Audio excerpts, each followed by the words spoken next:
Wow, Snidesy, are you going to be okay, dude? Snidesy, are you going to be okay? Holy shit, man. I didn't know that was going to bother you so much. You don't like a little competition? Listen, man, if you're sitting on a plane for 2 hours fucking off, staring at the flight tracker, having some drinks, I don't think it's that bad of an idea to get creative and try to make a little friendly wager with your friend. But hey, if that's a crime, lock me up. Lock me up. Wow. You know, that's how you can tell, by the way. That's how you can tell somebody is on fucking edge because their team just had the worst loss maybe in school history right there. A friendly text game of rock, paper, scissors has my man Snidesy, who, by the way, W Graphics game, Snidesy, thank you very much, on fucking edge. Let's all just take a deep breath. Actually, I think you're supposed to go deep breath in through your nose, out through your mouth. You know there are games you can actually play in iMessage. You think I know that? Is the funny thing. You think I know that? You think I know that? You think I know that? You've got a Notre Dame like Golden Glow to you this morning, DJ. And thank you, Kyle. Kyle, are you BK's Kyle? What's up, dude? I don't see you in the streams very often. What's up? Good morning, everybody. How many players will opt out of bowl games this time around? What teams really rather lose their conference games and still be in the CFP? Great question, Chuck Wagon. I'm not totally sure. Ever heard of Josh Allen? I am okay. All right. Yeah, I like Josh Allen. DJ and Thin Ice, what's up, Chew? Good morning to you. Shut the fuck up, pussy. Yeah, listen. I mean, I got a bad mouth. I got a bad mouth on me. It's probably because, you know, half my family's Irish, half my family's Italian. My mom used some interesting words when I was young.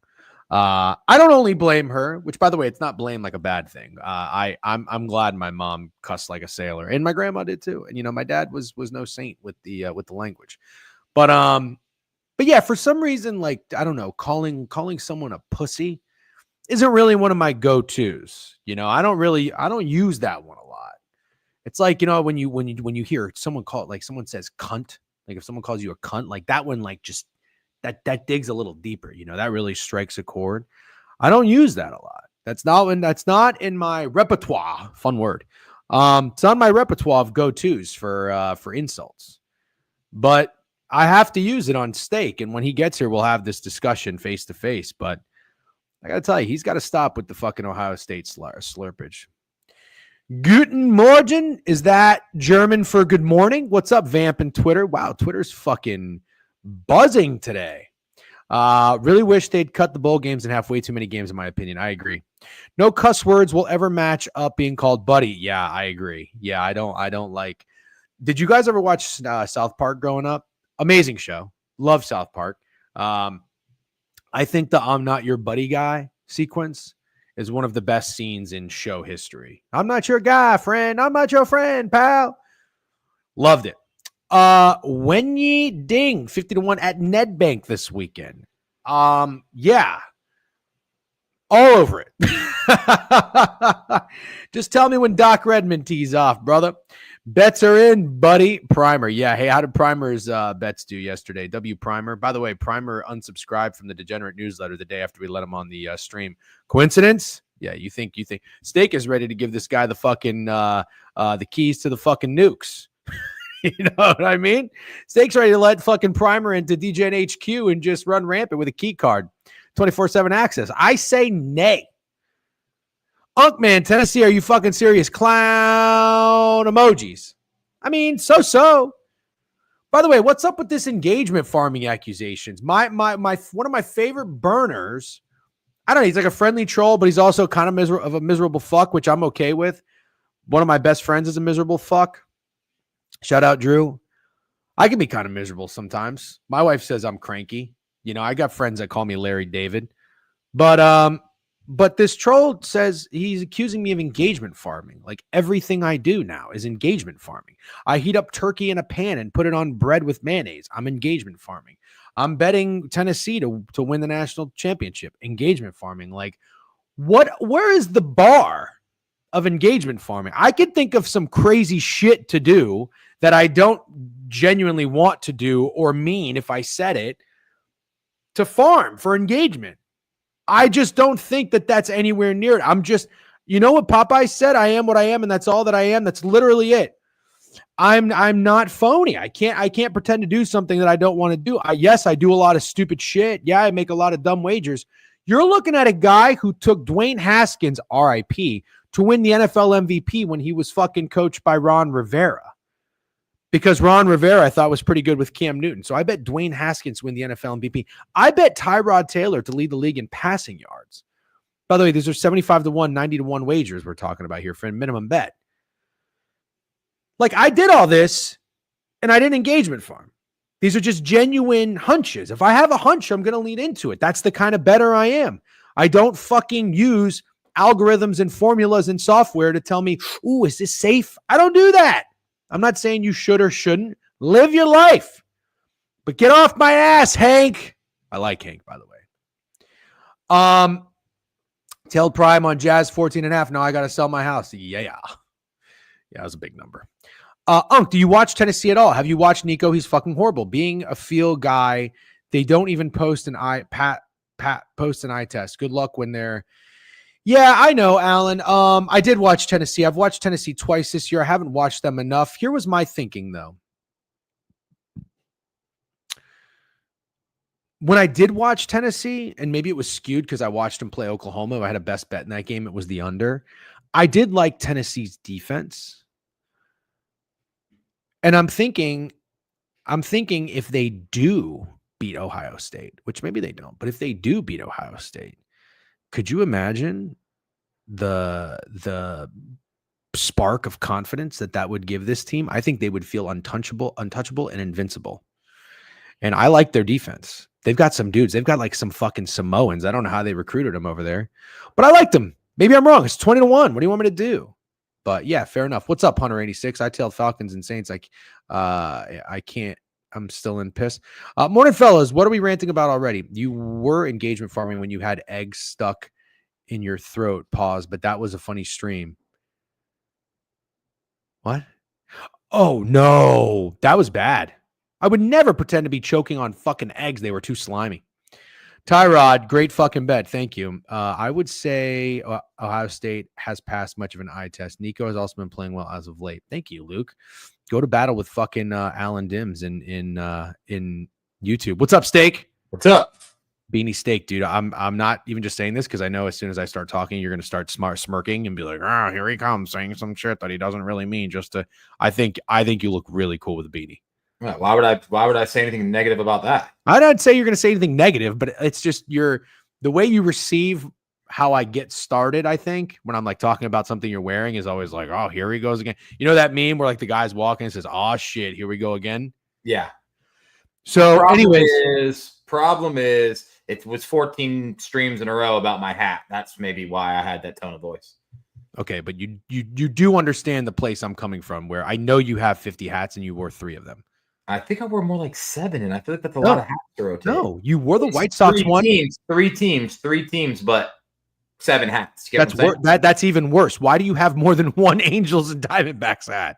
Diamondbacks fucking gear is sick. So is White Sox gear. It's the best. Old school Diamondbacks is just goes so hard. I don't disagree with you, but there's 30 something team. Dude, the fucking what vintage teams gear? Oh, you didn't even do vintage. You just got like their current stuff.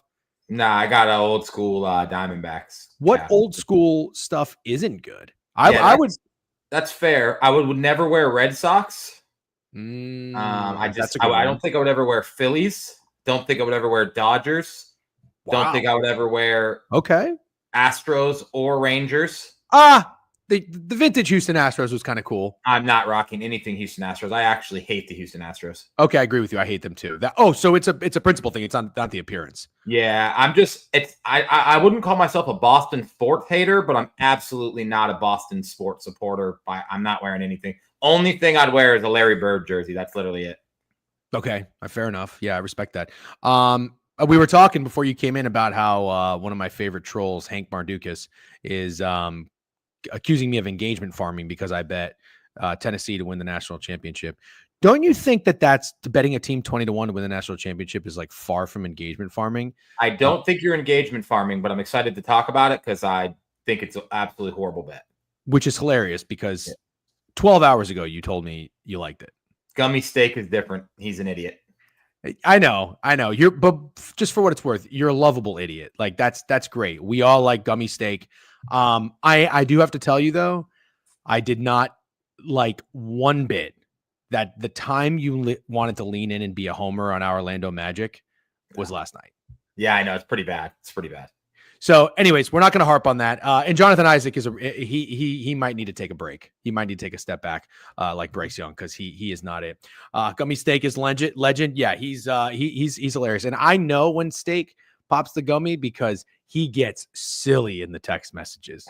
He gets silly. He uses all caps, and I know it's coming, and it's a very, very good time.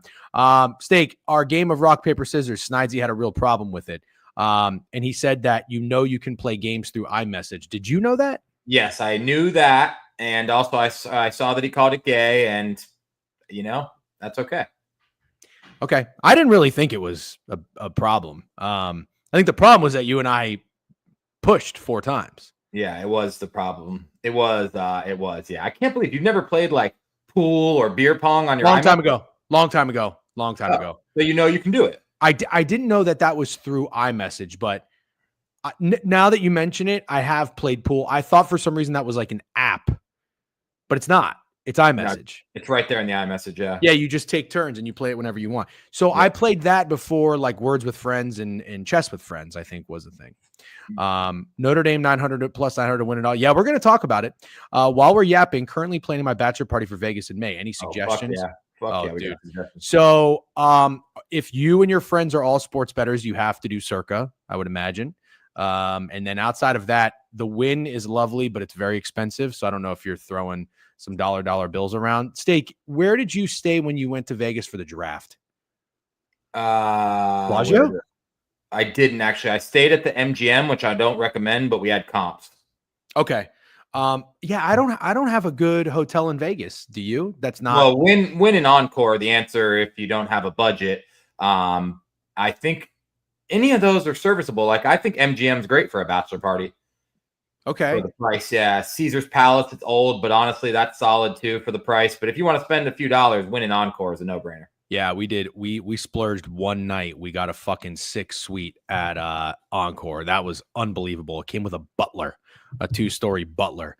I think I've told the story before, but it's a funny story. I'll tell it, and then we'll get into Steak. What do you want to start with, NBA or college basketball? I say we'll run through the NBA real quick. Okay. Jovan will be here at about 10:45, and then we'll talk college football. Yeah, we went to Is Steak's mic on? Very funny. Tap it. On. We I forgot the story. Oh, do you remember? No, you weren't up yet. Maybe you were up. We woke up really early, and the butler came in and was like, and I don't know, he like took our breakfast order, and we were like, oh, are we the first ones up? And he's like, you guys are the first ones that went to sleep. Yeah. I thought that was kind of funny. Anyways, good morning to everyone wearing a chain and absolutely no one else. W's, yep. Steak chains look great, and so does the beanie. Okay, when Nico plays UTEP and Vandy defense where they run all over them, it's easy to look good. Not engagement farming, but there's not a chance Nico does anything with the game on the line. Man, nobody likes Nico. You don't like Nico either, do you? No, I like Nico. I liked Tennessee more than Alan Dims does, but I don't like him in this matchup against Ohio State. If that's what's happening, I think they're absolutely fucked. They would have needed a different road, I think, for them to have a chance. Well, that has. There's two reasons you think that. One, because nobody's going to like Ohio State this weekend, which I understand. And that's how we wager. That's how we gamble. Nobody's going to want this team. It's a fat spread. I'm with you. I'm with you in that sense. But number two, you are having selective memory on how often we think that Ohio State's going to win the national championship, and I'm sick of it. 3 of the last 5 years with CJ Stroud and Justin Fields, and now Will Howard, we've thought Ohio State can win the championship. I'm done. Yeah, I'm okay with that. I'm okay with that. I promise. Like, I get what you're saying about the Ohio State championship, but I'm just saying they're not losing to Tennessee in round 1. I'm not saying they're winning the championship, even though I do think they have a chance. I can't bet anymore on Will Howard, so I'm not going to, but I do not think there's any chance in hell that Ohio State is losing this game to Tennessee. I don't think so at all. Okay. All right. Brandon Walker had a great quote, though. I was just listening to this morning. He said they went to the Mercedes-Benz dealership to get a running back, and they went to the Mercedes-Benz dealership to get a safety, and then they went to Dollar General to get a quarterback. Wait, because their running back is Judkins from Ole Miss. Who's their safety? I don't know, but I'm sure he's a stud from somewhere. Yep, that is fucking hilarious. 5 to 12 seed is by far the best path than playing Boise. Copy that. Real quick, shout out Aloha Bets. He gifted a sub bang that to Nerfy Chad. Does anybody have an updated counter for where we're at with subs? I think we crossed the 700 mark. Aloha, I think you were keeping track. Were we at 697 and now we're at 696?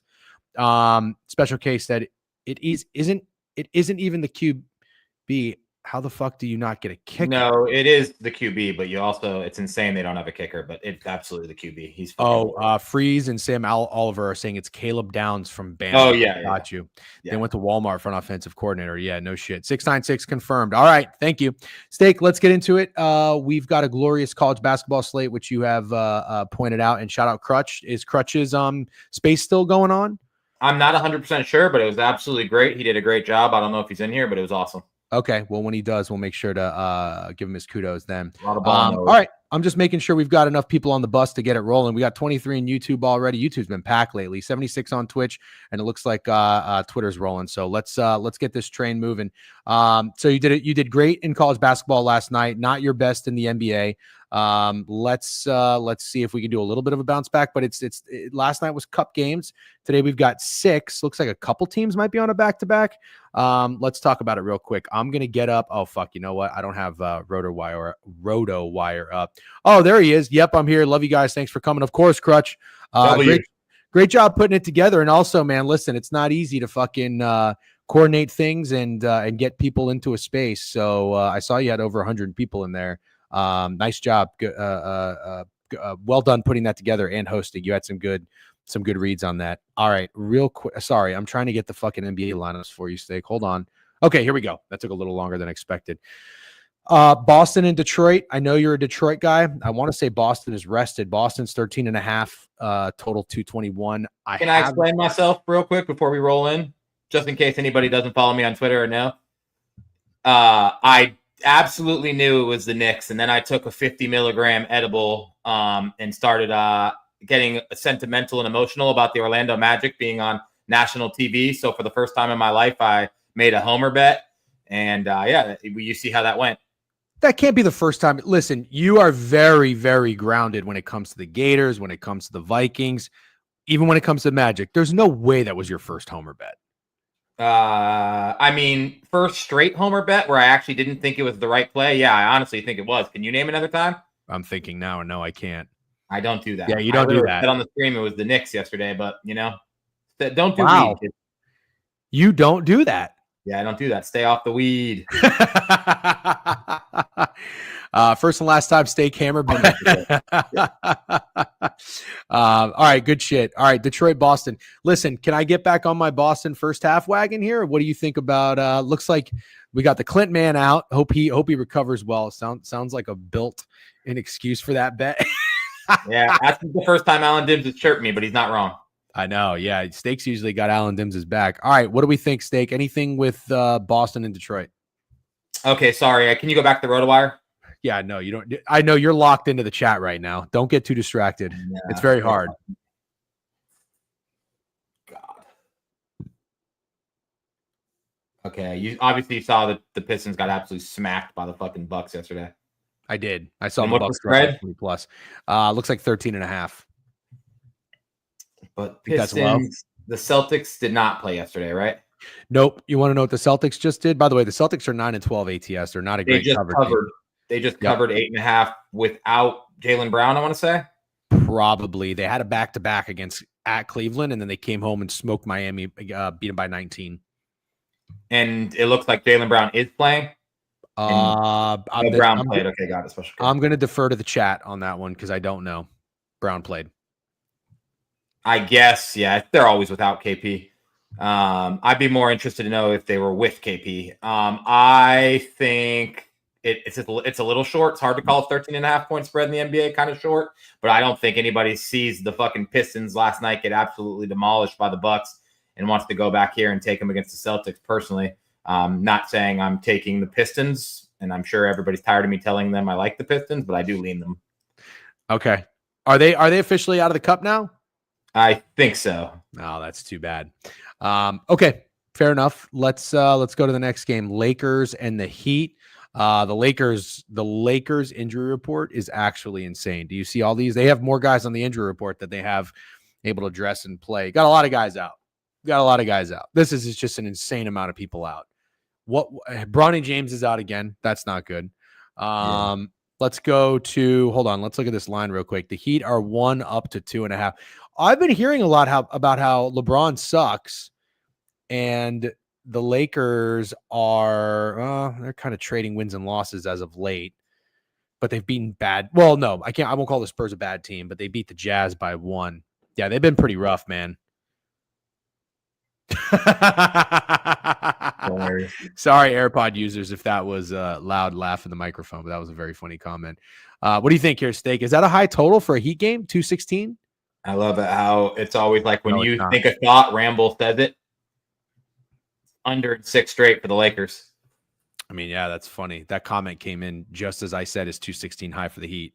It's really funny. And then you sort of felt that way about the Magic. Remember, we talked about Magic Knicks last night. Obviously, Knicks were soaring over that number, but Magic were holding everybody to under 100.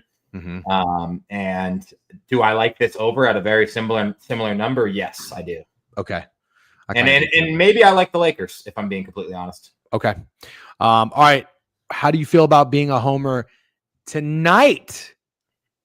Really? No, I'm not. I'm done being a homer. I'm fucking completely done. But can I see the RotoWire for Philly? Because they always have the most interesting projected starting lineups in the whole NBA. Oh, no. What happened to Batadze? Did he get hurt last night? He didn't play yesterday. He got scratched like an hour before the game. Oh. But that's why the Knicks won, Hobie. If we had Batadze, it was going to be a completely different game. Magic on a back-to-back. Just played in New York. Got smoked. Franz did his part, though. I think I saw at one point Jalen Suggs was 0 for 7 from 3. Off shooting night for him. No Markelle Fultz revenge game opportunity here like we got last year with a double-double, 14-1 W's. Real OGs remember that. Looks like everybody's good to go, obviously, except Embiid is going to be game-time decision. Magic laying 4 on the road, dude. That's a lot of fucking respect. I don't care if Embiid is in or out. Are you sure? Because the Sixers are just awful. Absolutely. It might be a lot of respect considering the fact that we played last night and got our dicks kicked in by the Knicks, but God, it doesn't feel like that much respect when you take the body of work from both teams for this season. Magic have won 12 of 14. I know. Yes. The Sixers, I'm trying to look right now, dude. Okay, so at home, the Sixers were 5.5 point dogs against the Rockets. Do you make the Magic 4 on a back-to-back with no I don't Palmer? know. I mean, I would have thought that the Magic would get more value from Vegas than the Rockets, but the way the Rockets are playing now, it's hard to say. How long ago was that game? Bro, that was without Paul George, too. Yeah, see, that makes more sense then. That makes more sense. This line is crazy. Really? You like the Magic? Yeah. Wow, you're gonna go Homer. I don't know. You might. I can't believe you don't think this is a lot of respect. Help me out, chat. No, help him out. I just want to know what you guys think. Yes, chat, please. Do you like saying chat? Yeah, I like saying chat. It's fun. Okay, the Magic in Charlotte. Hold on. The Magic in Charlotte were 5-point favorites. The Sixers last night in Charlotte were 4-point favorites. Okay. So what do you think this line should be? I think it should be fucking See, maybe the dude. This is what I think.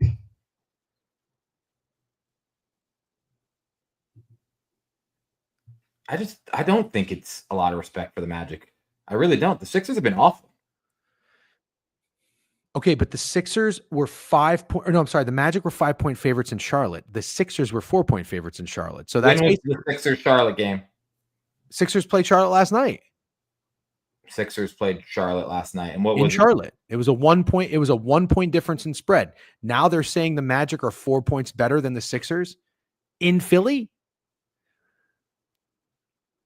I'm having. I don't think the. Oh, that's worth noting.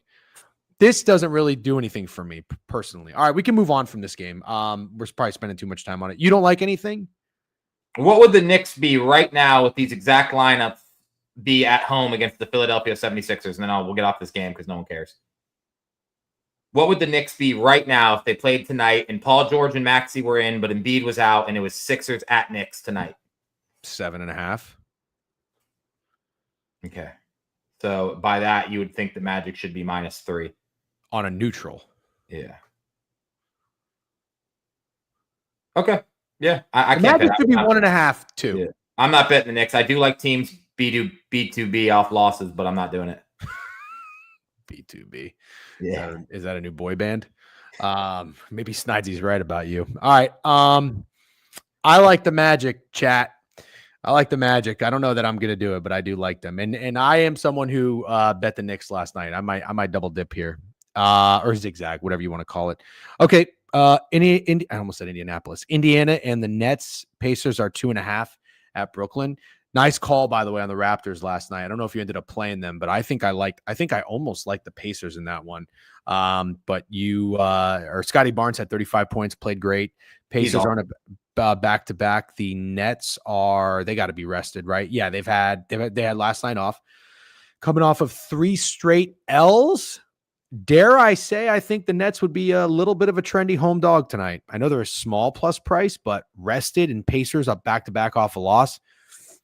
I think I would like Indiana here. But also, if Indiana just stinks, I don't want to keep betting them. And you don't have to ask me for the injury report because I got it for you right motherfucking here. A lot of people are out for Brooklyn. Yeah, a lot of people are out for Brooklyn. I don't know that I think Brooklyn would be trendy, man. I don't know if they would be. I don't know that people are going to give up on the Pacers as soon as they should. That's the thing is we don't want to give up on teams. I feel like Timberwolves right now are in that category. Pacers were in that category. Bucks were getting dangerously close to being in that category, and they turned it around. Yeah, DC, they definitely look decent to begin the year. I definitely think they're falling off a little bit, but that injury report's thick, and I still think people would take the Pacers even off that awful loss last night. It's me going against a trend I like twice today, obviously, because Pacers are back-to-back off a loss. But I can't bet the Pacers, man. I still think they're pretty fucking bad. All right. Excuse me. I'm going to say one thing. I'm with you on people not giving up on the Pacers, and I know the Nets aren't good, but they are good ATS. And they haven't really played a ton of games at home. They've been on the road a lot. I was basically what I was doing. I was trying to see how they are at home compared to on the road. What are the Ramble saying the totals low? What are the totals usually at for Pacers games? I see the Bucks are kind of right around. Oh yeah, Pacers are high totals, right? Yeah. And the Nets, I just looked at the Nets. They see some 230s. Oh, yeah. Pacers have had one game in the 220s in the last like 2 weeks. And that was 225 and a half, and it stayed under by 1 point. Brooklyn just played. It was 230, stayed under. Oh, but you know what? Brooklyn does get. Oh, this was the Magic though. The Magic are skewed because they're Brooklyn kind of does, but Pacers definitely don't. Yeah. See, that's what I'm saying. The Nets have been sharp for spreads this year. So I do think people, but that's my point. People would take a team that's been covering at home against a Pacers team that's a back-to-back. You know, nobody likes betting teams on a back-to-back. Yeah, nobody likes betting teams on a back-to-back. I 100% agree because obviously my strategy usually is to do the opposite. But I don't think this is a place. I don't think this is a place to back the Pacers with the Nets having that much injuries. The Nets have been sharp for sure, but I don't think randomly in the middle of or the beginning of December they just suddenly stop being sharp either. Okay, all right, fair enough. You had a good read on the Pacers last night, so I'll honor that and stay off betting them. All right, 2 more games, then we'll go to college. Hawks and the Bucks. Could the Hawks be a dog worth looking at tonight? Fun game. Both teams kind of getting it going. That's exciting because I like the Hawks this year, and they started off so awfully, but they're kind of getting it going. Obviously, I see Trae Young's a game time decision, so I wouldn't even fucking bother until you see if he's playing. Oh, look at Chris Middleton down there. Made it to game time decision. All right. We love to see that. Shout out. I think MJ has the Hawks over 36.5 as his favorite future bet. So you'll take 500. Absolutely. Season. That's great. Bucks are getting it right. Looks like everybody's pretty much fine if Middleton ends up going, but I don't know. Yeah, I'd wait to see about Trae Young and Chris Middleton, even though I don't know. I haven't heard that Chris Middleton was playing. It's funny. Someone in the Discord, I don't remember who it was, but they're a Bucks fan. They told me that Chris Middleton's been cleared to play for weeks and he's just not playing. No way. Wouldn't that piss you off? I think it's true. Yeah, but how can you do that? I don't know. Said he's been cleared to play like by a doctor, cleared to play for a while. And he's saying he's not ready. DGen Luck just confirmed that. That's weird, man. Dom Smooth, new follow. What's up, Don Smooth? Welcome to the board review. All right. Good game. Hawks have been off, probably feeling themselves after 4 straight wins. What do you think about an early or a sluggish start to come out of the gate for this game? Well, what is the over-under at? 236.5. The Bucks just played last night. They put on a fucking bazillion points. Well, not a bazillion, but they've scored 128, 124 the last 2 games. So they're on a back-to-back. And the Hawks had a night off. They've won 4 straight, as I mentioned. Wow, 2 of those games were against the Cavs. And let's see. Sorry, I don't have the screen up. So in terms of totals, I guess that's right. I don't think it's specifically low. I don't think it's low at all. No, it's the right number. It's the right number. I don't know if I'd want to attack that. But I was going to say, you've said betting contrarian in the NBA hasn't really been working. There might be an element of contrarian and maybe a little logic, but maybe not. Yeah, maybe logic. Yes, contrarian. I'm not sure. On playing the under in a Bucks Hawks game, it's kind of high, man. All right, if you say so. Like that's not a low number by any means. The only reason you'd say it was contrarian is if you thought it was low, but I don't think. The Hawks have totals in the 240s. Yeah, I know, but look what you just pulled up. What they've been doing? Haven't they been scoring in like the 220s? The Hawks? Yeah. Over 230. Under that number, over. No, they've gone over in 4 of the last 6. No, but I'm saying 236. They've been under that number 3 games in a row, including scoring 218 in a game where the total was 243.5. Oh, I see what you're saying. Yeah. It's just they're not scoring that much. I don't know. I don't think it's a low line at all. Okay. All right.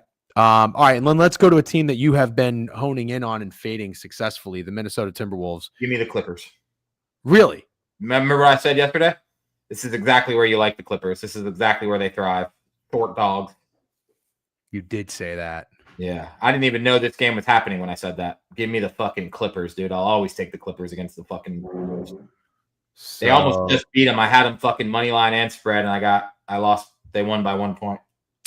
Are you not worried at all that the Timberwolves are getting it together? Not particularly. No, I'm not worried, and I don't know that I am that impressed by beating the shit out of the really beat up Lakers or barely beating the Clippers, but I'm not ready to say they're getting it together yet.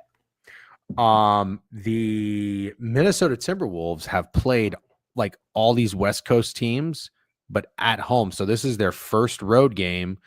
It's just a 3-game road trip. So they just go to LA, then they go to Golden State for a back-to-back. Okay, so you like the Clippers to snipe this one. They've been at home since December 1st. They are on a back-to-back, and you don't care. Who? The Clippers. Yeah, this is the spot where I'd like to buy into the back-to-back. Got it. And what did they do yesterday? I'm sorry. They covered. They won. They covered the 8.5 against the Blazers. Okay. Morning, Sushi Bet. Good morning, everybody. Okay. All right. Good stuff. The hold on. Exit here. Full screen. Okay. Morrison. The idea. Oh, sorry. Okay. Let's go to college. Steak. The college board for you last night treated you well. You went 5-0. Mm-hmm. And what do you find? I've still been kind of taking it easy in college, slowly getting it back, getting into the groove. Oh, wow. We have games. Oh, there's just one game at 11 a.m. Never mind. But I'm still, I don't have reads on any of these teams or anything like that. Obviously we were tailing Freddie Mills. Unfortunately somebody fucking, had to be a bozo the other day. And, I don't know if Freddie's going to be coming on today to do anything. Sorry, I'm trying to go full screen with this. What happened? Oh, somebody chirped Freddie because of his Louisiana Monroe bet, and he was like, "Come on, man! I know the board sucked, but this is really the play that you settled on." There was like a 13-game slate, and Louisiana Monroe's +7, and they got killed. Yeah, I mean the guy went from being 35-8 on the year to 35-9 on the year. Yeah. Yes. So he was taking a break because he got chirped? Or? I don't know. I don't know. But somebody DM'd me and asked. Me too. I got the same DM. Yeah. All right. I'll shoot him a text and see, or a DM and see what he says. Okay, here we go. Sorry, I don't know what happened. I expected DGen to be dialed about West Georgia. I was going to say, should we give a warning about how much ball we don't know before we run through this? To be fair, if anybody says it's an L for Freddie to go private, he's been private. That's what I thought too. He went unprivate for like a month and said he was going unprivate for a month and going to be giving his thoughts and his plays and everything. And the whole reason he stayed private to begin with is because sports bettors are big fucking whiny babies. And yeah, not everybody cares to be chirped by a bunch of strangers when you give out plays. So fuck steak, I'm with that. We don't have a command for that with Nightbot. I think we should probably get one together. Yeah, maybe all right. Make it happen. We've got Cheyenne. What time does Jovan come on? And should we just run through the top 25? Why are you laughing? Because I'm going to be really stressed trying to figure out how to act like I know anything about Cheyenne. You fucking told me it's a great call. I didn't. I said we run through the top 25, and you agreed. I'm not going to start with every game. I just wanted to acknowledge that. All right, you break down Cheyenne Morgan with no line. Liz Cheney and Morgan Wallen State are playing each other. That's pretty fun. This is Dick Cheney's first game of the season. This is crazy. Who are these people? How does Dick Cheney get off until December 4th? I don't know. That's the thing about them is they always play a cupcake schedule. Dude, this is hilarious. All right. Anyways, we're not acknowledging this games. Harvard, Holy Cross, Columbia, Albany. Let's keep going. Oh, here's a fun game. Ohio State, Maryland. Wait a minute. Let me ask you this. What were you using? What strategy, or were you tailing somebody in your plays last night? Because I want to know. The tail that I directly tailed was mid-major Matt on Villanova. And I knew it was the right play, but I've been burned already like 3 times on Villanova, including the first day of the year when I'm like, God, I'm fucking betting Villanova. I don't even remember who they played. It might have been Virginia, but I don't think it was. So I'm 0-3 on Villanova. So I knew they were the right play yesterday, but I didn't want to do it. And then mid-major Matt said, can we bet Villanova today? And I usually just say yes to him because he wins more than he loses. And that was the only one I tailed. The rest were kind of easy. Fat spread, Tennessee against Syracuse. You sort of bought a little bit of bad news because Syracuse's guard was out, but fat spread for a basketball school like Syracuse, even though it's Tennessee, 22.5 it got up to, which is crazy. I'm trying to remember. Oh, and Michigan +3.5. I mean, bro, The thing about yesterday and why today scares me is all those spots that you think are too good to be true in college basketball, where you look at it and you're like, oh, that looks easy. Clemson against Kentucky, unranked. They were either an even money pick 'em or +1. I don't know exactly what it was. Like, I looked at that shit and I'm like, oh, that's too easy, man. Like, can the sharps really hit this bet that looks so simple? Like, all my boys who don't even like watch college basketball are texting me like, it's Clemson, right? And for some reason, college basketball just keeps kind of proving to be that easy. Like, college basketball is the one sport where I feel like you can go full sharp or full contrarian. Michigan's another really good example. Like, Michigan laying 3.5. You know, you think, oh, that's pretty sharp. Wisconsin's definitely better. They should be bigger favorites. But nope, Michigan wins and wins outright. What was the other game like that? There's one more game. It might have been Louisville. There's one more game exactly like that. Yep, Luke is right there with you. Yep. Yeah. So first thing I want to comment is that's cute that you in mid-major had Villanova and it was the perfect spot and you knew, and I just didn't get that memo. Yeah. Well, you don't see his tweets. You don't see my tweets. I see your fucking tweets, dude. I see a lot of things. I can't see everything. All the fucking, you must have used probably 748 characters to tell us why you were going to bet the Orlando Magic. You didn't want to use 5 of them to just say, hey man, it's Villanova tonight. Wow, that's funny. Yeah, I will, but it was his pick. So then now I'm texting you to tell you about Matt's picks. It wasn't even my pick. So I should be mad at Matt. I think you should be more mad at Matt than me. If it was like a split, I'd say like 80-20 probably. Matt fucking hits me up in my DMs the first 5 weeks of the NFL season to tell me that my best bets are rat shit, and he was 5-0. He can't tell me one time that it's Villanova. Matt, if you're listening, hello. Yeah, he's not listening. He also told me the Steelers were an awful bet. So here's my thing, and I'll give you a quick story about college basketball. If you go on my Action Network, since I've been tracking for the past 3 years, it is my best sport, right? I just get cringy even saying that, but it is. And that's how we've gambled, and we've found in every sport you have to adjust. Why you make that smirk, dude? Every time you do that, I have to know what you're laughing at. Okay, do you want me just to turn off the chat? No, I want you to not make the chat if I have it on. Okay, but I'm looking at the screen, which you're on right now. So when you go like this as I'm talking. Okay, how do I like turn off my camera? Don't turn off the chat. Don't turn off. I'm not gonna turn off the camera. I was gonna do this. Okay, go on. Carry on. Are you listening? Yeah, I'm listening, and you can't see me. Okay, I'm actually impressed that you figured out how to turn off your camera. Yeah. So the way we used to gamble, I don't do this. I can't do this. Let's go. The way we used to gamble, it works so well in college basketball, right? You look for the teams that are really good and they're playing a team that's not so good. And it's like, wow, this team should be favored by 6. They're only favored by 2. That's fishy. Let's bet the fishy side. We've had a lot of success doing that. But in every sport, what has it done? It's checked us. It smacked us in the face and it said, hey, fuck faces, your strategy and how your style of betting isn't going to work every year with us. College basketball seems to be proving true. I got in my head and stopped doing these things. And I am not anti-Jeff Rosa. I've made that very, very clear. I am not rooting for him to fail just because he went VIP. I don't give a fuck. But I have told you this, and I've told the chat this many times.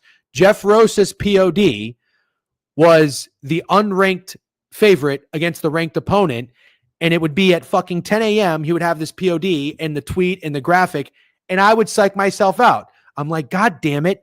It's becoming popular. It's becoming mainstream. And then everybody else would be taking it. You'd go on Action Network and everybody's on it. So I would stop playing these plays, yet they were still cashing. And you kept betting them. Yes. And you're like, dude, just because fucking some idiot kid named Jeff Rosa on Twitter and all these other people are betting it doesn't mean you should stop betting these plays that have been treating us well for so long. Correct. And I want to be very clear. I've never referred to Jeff Rosa as an idiot. I think he knows a shit ton about I said an idiot kid, but yeah, you're right. He's not an idiot. He knows ball. He knows a shit ton about college basketball, and that has been the way you bet college basketball for like fucking 20 years. I don't know if you recall, but I feel like the final reason you're like, dude, I need you to get on Twitter and sort of like join me. It was because of college basketball. Like my introduction to Twitter was college basketball because I was crushing college basketball, and it was that easy. Even when I got onto Twitter, I immediately was crushing college basketball because it was that easy. Mm-hmm. I just guess I'm still shocked that it's still seemingly that easy. And I'm not saying overall it's that easy, but some of those lines, like, I just can't believe how easy it is for someone who thinks they're a contrarian to be able to press Clemson yesterday. That kind of shocked me. Like, out of all the good bets I made yesterday, I got spooked off Clemson. I couldn't press it. Couldn't bring myself to press it. And it was the right play. Yeah. Okay. I think that's very fair, but I guess I am glad. Yeah. And I don't mean the idiot kid. Jeff Rosa knows ball. I just want to make that perfectly clear, but I am glad you were at least in my ear. Like, why are you not pressing these buttons? So like you not pressing Clemson, I must have done that 20 times a year or two ago. And I want to say they probably went 15-5. Oh, absolutely. And I was like, God damn it. Why am I being such a fucking bitch? Because 17 people on Twitter are just betting things that I had no problem betting if I wasn't on Twitter. So anyways, I just wanted to talk about that, but I think you make a good point about college basketball. Real quick, I just want to say shout out Dom Smoove, first time chatter, just followed, and he did come in with hold on one second. Okay, Middleton cool. has been cleared to play. He wasn't playing Fire Sprite. He couldn't run on it for a while. Doctors said all that's left is for him to feel good enough. Was rumored he's coming back very soon. Thank you for clearing that up, Dom Smoove, and welcome to the board review. Happy to have you here. I got one thing too. I just want to say, I think one of our issues, me and you both, this comment, is we don't see any of these people anymore that are the squares, because we have so many Jeff Rosas and sharp people that we follow that I don't see any squares. Like yesterday, I saw 0 people on Kentucky. I'm not joking. I was on Twitter all day looking at what people were betting. I didn't see one person on Kentucky, and I must have like fucked myself by following too many sharp people, and that's what's getting to me. Yeah. Yeah, no, it's a mind fuck. I love sports betting Twitter. I love being tapped into it, but it's definitely fucked with me. And like, I get in my own head and in my own way a lot. And it's not an excuse by any means for being a shit gambler. What do you mean you don't see squares? You have Prime. Did Prime bet Kentucky yesterday? Honestly, know. I don't think he did. I don't think he did either. I think he was on Arkansas. Yeah, he was in Arkansas. Did Arkansas win? I think so. I don't remember Arkansas, Miami. Okay. By the way, real quick, I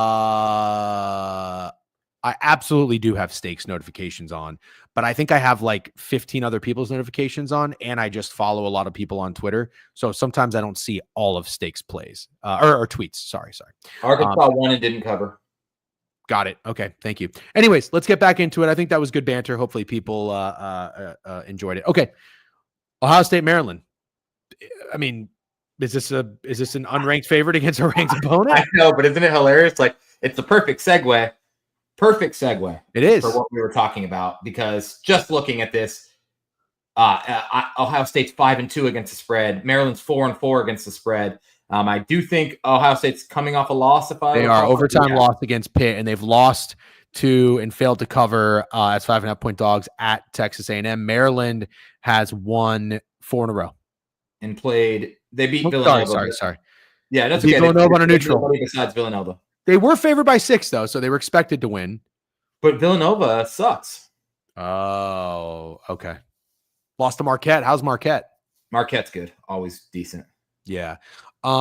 Let's just go real quick to action, and I just want to see. The splits are going to say that everyone's on Ohio State. I can only assume. 21st, I think, Dave. Okay. Hold on. Oh, they're not ranked. They're saying they're not ranked. Okay, cool. So okay. Thank you very much. Covers is fucking with us then, damn Canadians.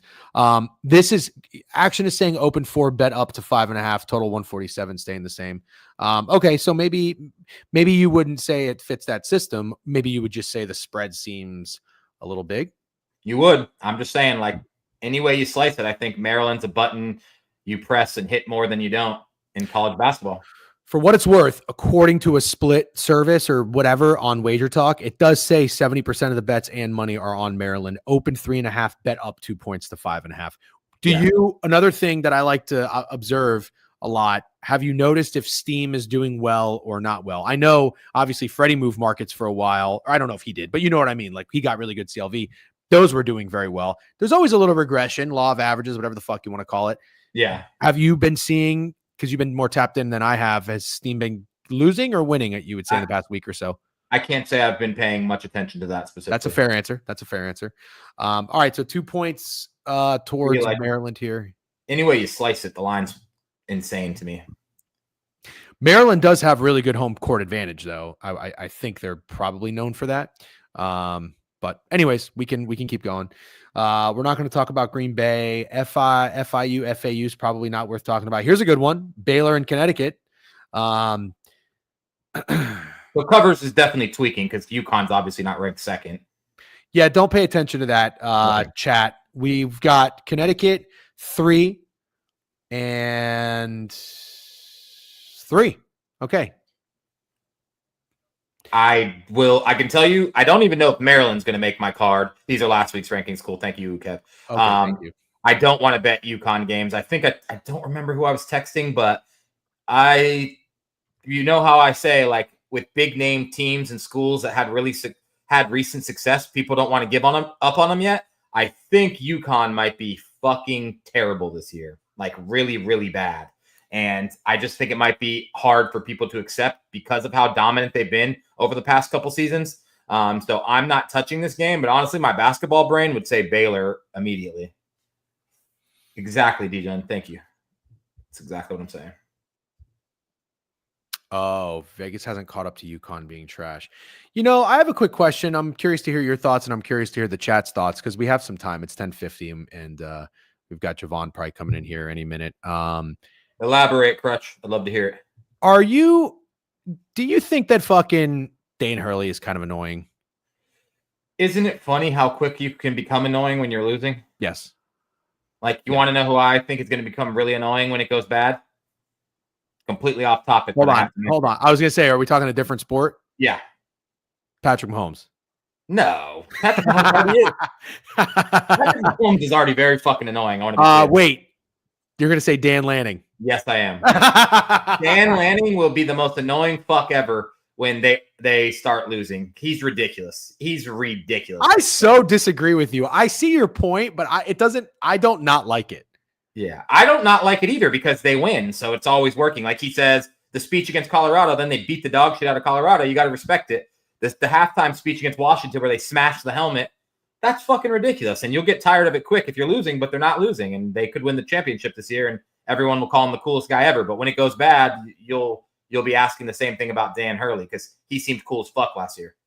So I think my problem is or not my problem, but I guess where I would just slightly disagree with the comparison is Dan Lanning does like cheesy coaching stuff. Like you would see like TikTok tutorials on how to inspire your team. That's like what Dan Lanning would do. Yeah. But Dan Hurley is it Bobby Hurley or Danny Hurley? It's Dan, right? Dan Hurley. Bobby Hurley's the dad or the uncle. I forget. I think it's his brother. Dan Hurley to me just is a little bit of a complainer. Like he's kind of whiny. Yeah. That I don't like cheesy and whiny both annoy me. I don't like whiny. Yeah. I think that he has severe OCD. And so like he's like very weird about the details. Like I've seen him bitching to refs when they're up 40. And I know that's your job. And I understand I'm not a coach and I'll never be. So I'll never understand. But sometimes when I see a coach bitching to the ref when they're playing fucking Mercer or whoever the fuck it is, and they're up 40. I just can't believe that that's what they're putting all their energy into. But Dan Hurley is absolutely that guy. So UConn lost 3 straight games. They lost to Memphis in overtime. They should have lost in regulation, 9-point favorite. These were all on neutrals. And so he was bitching about doing these like neutral site games or whatever early in the season. I think that's what happened. That's the context. Yeah. Correct me if I'm wrong, though. He lost as a 14.5-point favorite against Colorado. Yep. And then he lost to Dayton as an 8-point favorite. You come back home and you beat the shit out of Maryland Eastern Shore, whatever. Who gives a fuck? I'm looking at Baylor here. Baylor is definitely does not appear to be very good. You barely beat St. John's. I almost said San Jose. So lucky to beat St. John's. Yeah, right. You lost by 15 to Tennessee. Tennessee's very good. Okay, and you lost by 40 to Gonzaga. And they beat Arkansas on a neutral, but they were favored by 4. They won by 5. Yeah. So here's what I'm getting at. Is this spread short? I don't want to bet UConn games. I really don't. I want to say one more thing, though. The reason why you think he's annoying is because if you don't like the tournament setup, say it before you lose the games. Because if you say it while or after you lose the games, you just seem like a big bitch. So you should say it before you play the game so you don't look like a guy who's just crying after he loses. I think that's well said. Crutch said he put his reasoning above. Oh, for why? Yeah, there you go. Good. Baylor can't guard anyone. Give up all the catch and shoot in the world. UConn playing on campus at Gample in the old barn seems like a spot where UConn Magic plays a part and they get it done. Man, I agree with you, Crutch, what you're saying. I just think that number seems low. I don't know, man. There's the UConn factor involved, and that's why I can't really give you that the number seems low or. Okay, but we're talking about a team that even after losing outright as a 9-point favorite was still a 14.5-point favorite. Even after losing 14.5 was still an 8-point favorite. These are all on neutrals. You're telling me they're getting home court right now and they're 3 against the Baylor team has got their doors blown off? They lost by 15 to Tennessee. It's not lost by 40 to Gonzaga. Yeah. The thing is I also think maybe you're forgetting a little bit that Baylor is a very good basketball school. Boxley is saying this line is not short. So if they were playing on a neutral and it was basically a pick 'em, you'd be fine with that? I think so, because I think UConn is impossible to cap right now. I don't know what you put UConn games at. Jovan, good morning. Well, I'm just throwing you right up here. I asked if you're okay chatting college basketball. I don't even care what your answer is. Is UConn -3 at home against Baylor a short line? Yes or no? Oh, you're muted, by the way. That's all right. Yes. It is short. Yes. Oh, yes. Sorry. The UConn's best player is out. Oh. Yes. I still think it's short. This is still a team that won 25 in a row at home. Like, I know this is their year where they look a little human, but Baylor has looked. I mean, Baylor's gotten smacked by top competition. They got destroyed by Tennessee. I heard you say they're very lucky to beat St. John's, which is true. They went to the Zags, which was technically a neutral court, but not really because it was in Spokane, and they lost by 40. So yes, with Caravan out, it's still short. I would say it makes more sense. It definitely makes more sense. What are you shaking your head at? I think it's crazy that you think it's short with the way UConn's been playing with their best player out. I just can't get behind it, dude. It's at home. Yeah, that's Crutch's point, but I don't know. I think I'm not touching it. I think home court in college basketball. Look at what it's doing to Maryland right now. They're 5.5. Baylor. Yeah. Okay. Yeah. All right. We don't have to keep almost talking like it feels like when I saw that line, I was like, damn, even with Caravan out, it feels like they over adjusted, because I feel like anybody who's betting Baylor at this point today is going to say a lot of the reasoning is like Vegas hasn't caught up to how bad UConn is. It feels like they have very early, even with like whatever points you're giving Caravan, which was kind of what was alarming to me. To be fair, I don't get tired flying from Orlando to New York in 2 hours, but flying back from France to New York, it took me about 4 days to get right. So that is a very good point. That Gonzaga game was one of the first games of the year. Yeah. Mm-hmm. Yeah. Okay. All right. Stay away game. We'll keep moving. We've got college football that we're going to dive into shortly, which I'm very excited to get everybody's thoughts. And we've got Steak and I have some banter that we're going to talk about Ohio State and Tennessee. But real quick, there's still some more good college basketball games. Alabama and North Carolina. This doesn't say neutral, so I think I just want to be clear. We're done with neutral games, at least for the neutral site tournaments. So this should be a pretty fun game. It looks like North Carolina is a 2-point favorite. They opened 2 and they're staying 2. This total is insane for a college basketball game, but not insane for Alabama. North Carolina. You're right. I was just going to say not insane for Alabama. I don't know a lot of ball, but I know Alabama scores in the 80s and 90s at will. Open 177. It's bet down to 174.5. A lot of money on it looks like Alabama right now, and the line is holding pretty firm. Alabama's 3-5 ATS. North Carolina's 3-4 ATS. Bama's coming off of a loss, neutral site to Oregon. They lost by 2. They were favored by 7. And you've got North Carolina coming off of 2 losses.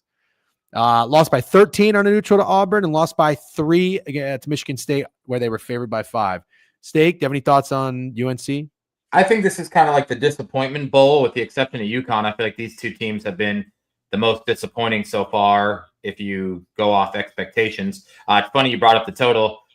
It actually kind of screams an under to me. These two teams score at will. Their games are in the 90s and 80s pretty much every time they fucking play, especially when the games matter. If I recall correctly, UNC was like 92-90 against Dayton. I feel like Alabama scores 100 or 90 every time they play. I kind of thought the fact that the total was in the 170s and moving down sort of spoke to me. So I do like the under in this game. Alabama's highest total they've seen this year was 171.5, and it went under. They have seen, oh no, I take that back. Yeah, they've been in the 168.5 that they have gone over. Wow, they scored 100 points. I mean, that's just insane. And it looks like North Carolina has every game they've played has gone over except one. And that was the highest total they've had all season, 167.5. So both teams with their highest totals of the season have gone under those games. And this 177 is the highest total by 10 points that either team's seen. Jovan, do you have a thought on UNC Alabama? Well, I'll say this. This is like the ACC SEC challenge, which yesterday the SEC, which I don't think it was an accident. SEC is definitely, it's not like football where we pretend they're good and so much better than everybody else. They are this year. We went 9-1 yesterday. Absolutely dominated. The SEC went 9-1. Yeah. Didn't they go like 7-3 against the spread too? Yeah, there was only, I'm trying to think. I know Mizzou didn't cover, and maybe one other one that won. Arkansas didn't cover, right? Arkansas won and didn't cover, and then everybody else covered. So I don't know if I want to get too caught up in taking too many SEC teams today, but I do agree with the understake. It's like two teams that are kind of undersized in the middle. So like there's going to be a lot of offense that's revolved around slashing, which is how Alabama wants to play anyway. But you put North Carolina in that, I think their offense is not as good as we're going to find out sometime soon. So I wouldn't mind that. Okay.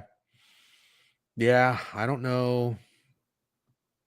I don't feel comfortable about fading North Carolina, even though I don't know much about either team, but getting involved in a side there just doesn't really seem very smart.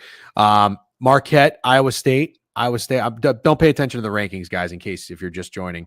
But I think the spread might be somewhat accurate. Let's see what it looks like. Iowa State opened 6 down to 5.5. A lot of money on Marquette, 92%. It's early. Take that with a grain of salt, but moved down half a point, 152.5 down to 150. My first observation is I always feel like Iowa State is a team that plays pretty solid defense. So I feel like that's a high total. Let's see if that matches up at all. Yeah, it's the highest total for an Iowa State team. However, that probably means that Marquette scores. Marquette 6-2 ATS for what it's worth. Iowa State is 2-4. Iowa State's highest total. They've all been around 145. And Marquette is, they see some in the 150s, but they do. I don't know. I guess it makes sense for Marquette. It's a little high for Iowa State. I don't know. I don't know what to think about this game. Steak, any thoughts on Marquette or Iowa State? I think I like Iowa State. It's a slight lean. I don't really like anything with the total. I don't think it's weird at all. Like you said, it's one team that kind of plays to over that number and another team that kind of plays to under that number, but I do like Iowa State. By the way, real quick, Marquette has not played since November 30th, and it looks like they didn't go anywhere for any of these neutral site tournaments. I'm seeing one neutral game against Georgia on November 23rd. Iowa State must have played in a tournament because they are coming off of 3 neutral site games, but they haven't played since November 27th. Maui. Yeah, so they play Maui. So Iowa State hasn't played since November 27th. The Marquette hasn't played since November 30th. I don't know. It sounds like a first half under to me. Yeah. Yep. Oh, this is what Pandemic wanted to say. Bama played UNC in March last year, and it soared over the total combined for 176. Got it. Okay. Jovan, Iowa State, Marquette? I want to take Iowa State, but I'm worried. They always have one of these games in non-conference where they absolutely lay an egg and get dominated by a team they have no business getting dominated by, and they really haven't had that game yet. The only performance, only loss they have was a close one to Auburn, which was an absolutely fantastic game. And I'm looking at the rest of their non-conference schedule. They can lose a weird rivalry game to Iowa next week, but other than that, this is really the only big game left before Big 12 play. So I'm kind of concerned it might happen here.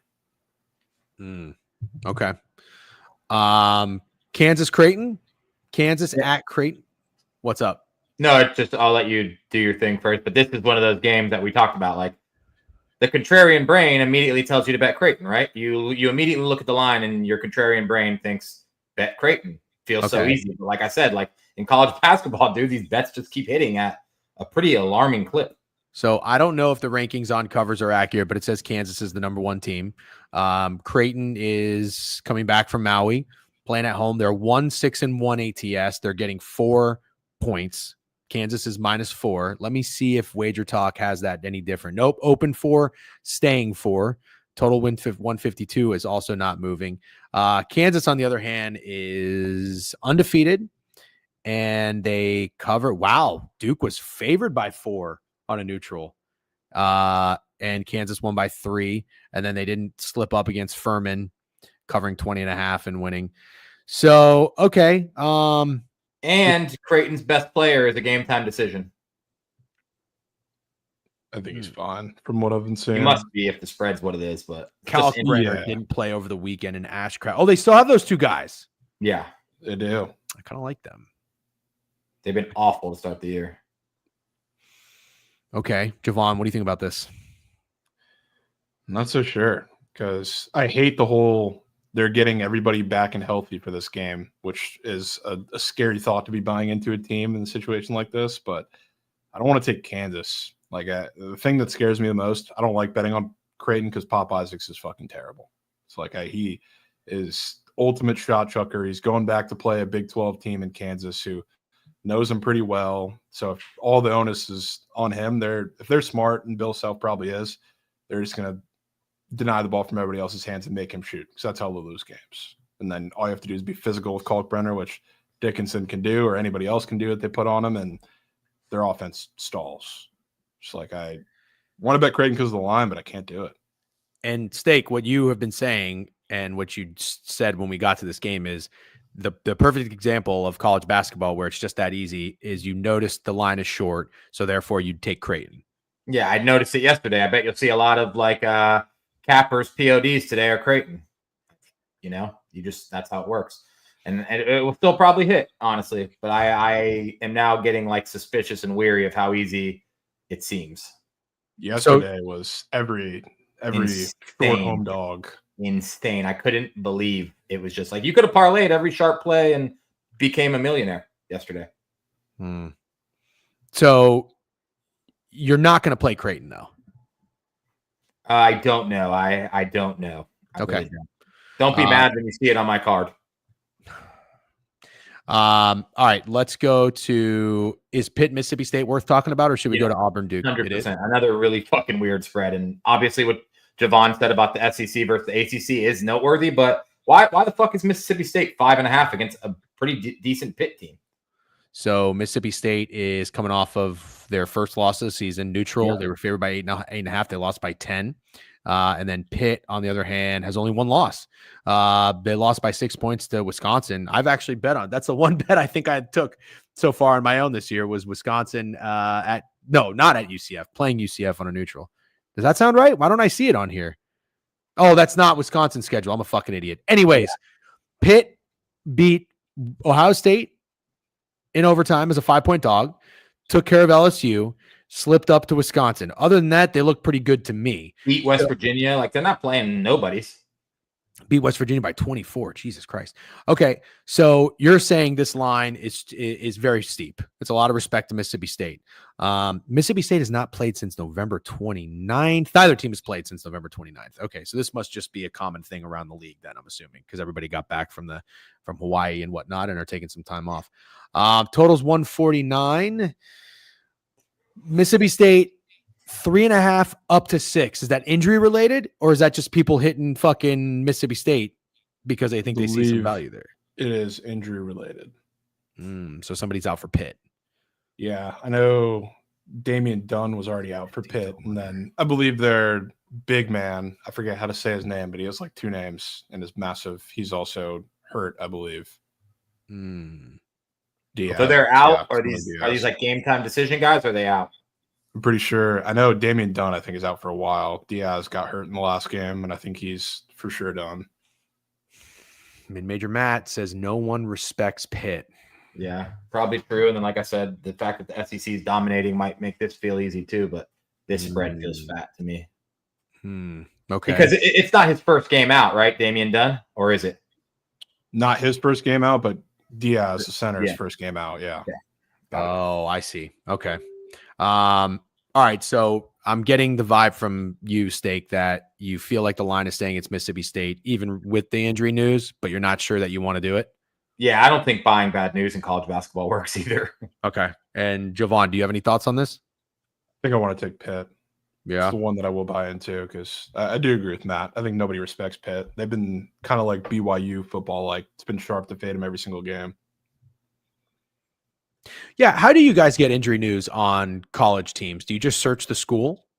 Search the school, search the names, search a couple like teams have reporters that like I just add, follow, bookmark. Do you search on Twitter or Google or both? Twitter. Twitter. That's what I figured. Yeah. They need an underdog, like the underdog NCAA thing, like we get for NBA. That's so clutch. That'd be a Yeah. fucking good Twitter account for somebody to start. College basketball injury news. That like Buzz. Yeah, I don't know if you guys follow Buzz, Broad City Cappers. This guy will tell you if they're giving out fucking free popcorn to the first 500 students at a fucking Long Island University game. Like he can probably make a bunch of calls and figure it out. Anyways, all right. Let's what was the other game I said? Oh, sorry, I scrolled past it. Auburn and Duke. Steak, Duke was your national championship pick, right? Yeah. I mean, yes. I still actually kind of like them, but I'm gonna be weird here and tell you I don't like them. But I'll let you. Okay. Well, for what it's worth, I wasn't shitting on you. Duke was my pick last year, and I felt pretty good about it until I watched them in person. I was like, this team is soft as shit. Jeremy McCann was always a baller, though. They have dropped 2. So they lost by 5 to Kentucky. They lost by 3 to Kansas. Right off the bat, I would tell you that those are respectable losses because they're by like 1 or 2 baskets, even though they were favored in both. So I don't know that I would overreact so much. Auburn, 7-0. They've always got a pretty good squad. You bet on them after they got in a fight on their flight. They are winning and they are covering. They only didn't cover the 3.5 against Iowa State. Very impressive wins in Maui. Have not played since November 27th. It's going to be an interesting day of games for all these kids that haven't played basketball in a bit. It could be a first half under kind of night. Just saying, unless that's too obvious.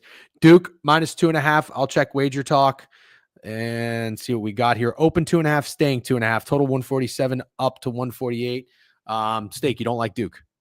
I don't like Duke. I like Auburn. I think Duke's had to prove it to me, get better, probably a lot better in March than I think they'll be in December. And Auburn's really fucking good, and I see absolutely no reason to fade them. And I think they're angry as shit because they lost to Yale in the first round last year. And I just see a team on a tear that I don't think you should fade. And I think you see 2.5, maybe weird that they're favored, but the Duke tax is the Duke tax. And I just really don't see a reason not to like Auburn here, if I'm being completely honest.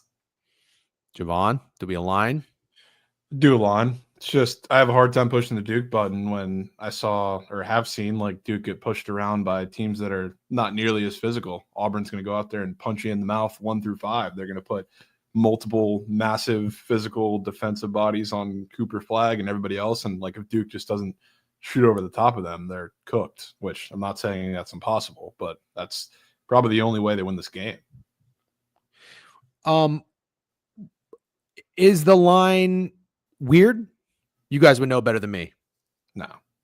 Okay. I don't think Not to me. See Duke favorite or not favorites and Cameron Indoor Right. very often at all. Right. No matter who they play. I'll tell you one thing I like about this game. I might get involved here. It's at 9:15. I think if I have an espresso at 2:30, 3 o'clock, I can probably stay up for the first half. I like a team that's nasty and physical and fights each other against a team like Duke, because I've made an executive decision. I wanted to buy into Duke last year. I hate Duke. I don't hate like their football team, but I hate their basketball team. They are, except Paulo Banchero. But outside of that, everyone is soft, in my opinion. Everyone is soft. You know, Jeremy Roach seemed like a nice guy. Is he still playing college basketball? Yeah, for Baylor. Okay. He seemed like a nice guy. He's a game winner this year. Is he good on Baylor? He's decent, yeah. Okay. Anyways, when I was watching Duke, I watched too much Duke last year. I have Duke fatigue. I think I watched him play 3 games in fucking Barclays, and it was nauseating. Kyle Filipowski was the biggest bitch I have ever seen in my life. And then it comes out that he's got like some weird like cult girlfriend, Mormon or something. I think she was his babysitter. All of that makes so much sense. But you know what makes the most sense? Duke probably knew about it, and they don't care. They said, come on in. We don't care that you're a fucking sex slave to a babysitter Mormon cult. It doesn't matter. I don't like anything about Duke basketball, and I couldn't stand Coach K. Who's the guy now? Shire. Don't like the look of him at all. At all. So I am just anti-Duke. That was my pick to win the championship last year. Steak, you didn't like it last year. No, I didn't. But you like it this year. Yeah, I like Cooper Flagg to be. You like Cooper Flagg to be a superstar by March? Yes, I do. And is he soft? I haven't watched him play. Is he soft? I can't call him soft personally. If maybe John has a different opinion, but no. Yes, Jovan, can you call him soft? I wouldn't say soft. It's just he's very young. Like he's sold them late in the game multiple times so far. So like if you're physical with him, like you can body him. I wouldn't say soft, but like he's vulnerable. Say that. Absolutely insane. I love warm apple pie with a scoop of vanilla ice cream, and usually get it from Publix. So suck my ass. That's about as American as you can possibly get. And Duke is an American pie. Yeah. Don't go from hating Duke to saying you hate America. Don't do that. We're not doing that. Philip fucking Palsky weirdo. Anyways, I'm looking at this board and I see one more game that might be worth talking about. Texas at North Carolina State. Sure. You guys tell me. Texas is 2.5, laying 2.5 on the road against NC State. Open 2.5, staying 2.5, total 144 up to 147. Texas are they in the SEC in basketball now too? All sports? Yeah. Yep. Okay. So NC State, another SEC and ACC challenge. Texas, the only loss that they've had this season is game 1 neutral against Ohio State. They were 1.5 point favorites. They lost by 8. And then North Carolina State dropped 2 in a row. They dropped to Purdue, lost by 10, and they dropped to BYU. They lost by 11, 5.5 dogs in both. Steak, any thoughts on Texas? Short favorite on the road? Does this not seem like the one where being contrarian is easy?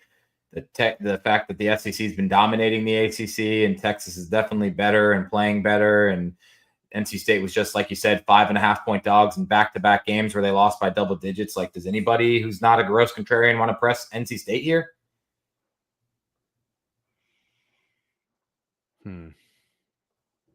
I guess you kind of make a point. Jovan, you're a Texas, not a Texas guy as in you're a Texas fan, but you know Texas well. What's the Texas report?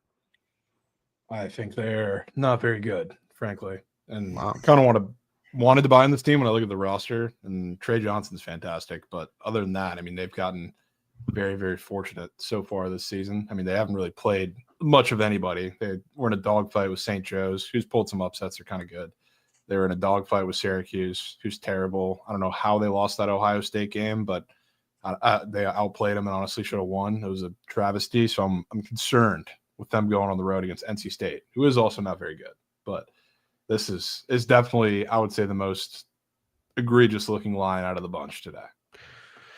What happened to our boy DJ Burns? Is he in the NBA?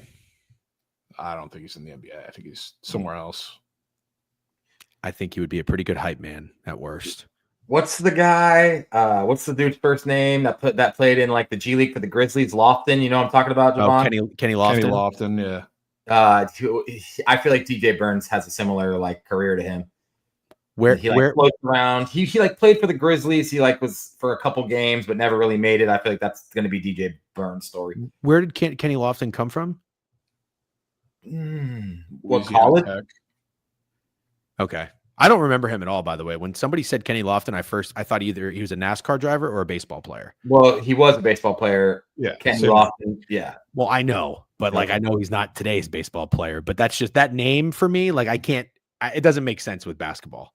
It'll never make sense. La Tech. He came from La Tech. Who didn't know that? Okay, so real quick, and then let's talk college football conference championships. I think tempo and pace is working out very well. Steak, right now, who's making your card from the college basketball games that we just talked about? You can say nobody. I'm just trying to remember what we discussed. Oh, Auburn, 100%.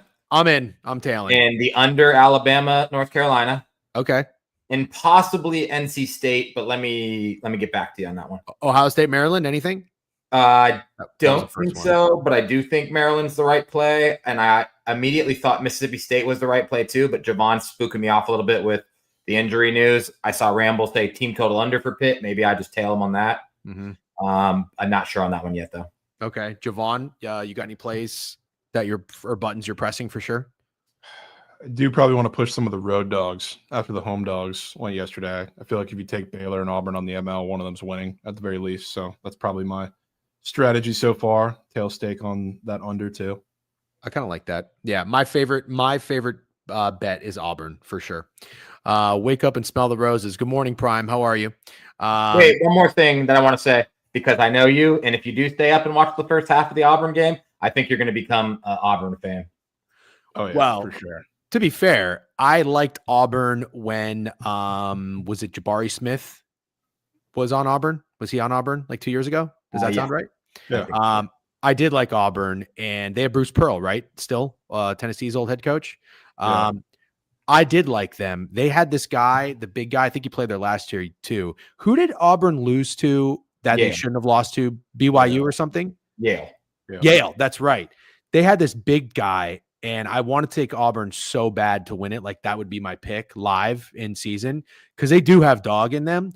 I'm just curious. Is Bruce Pearl kind of like a James Franklin, like a head coach that's just no matter how much talent he has, he's never going to win it?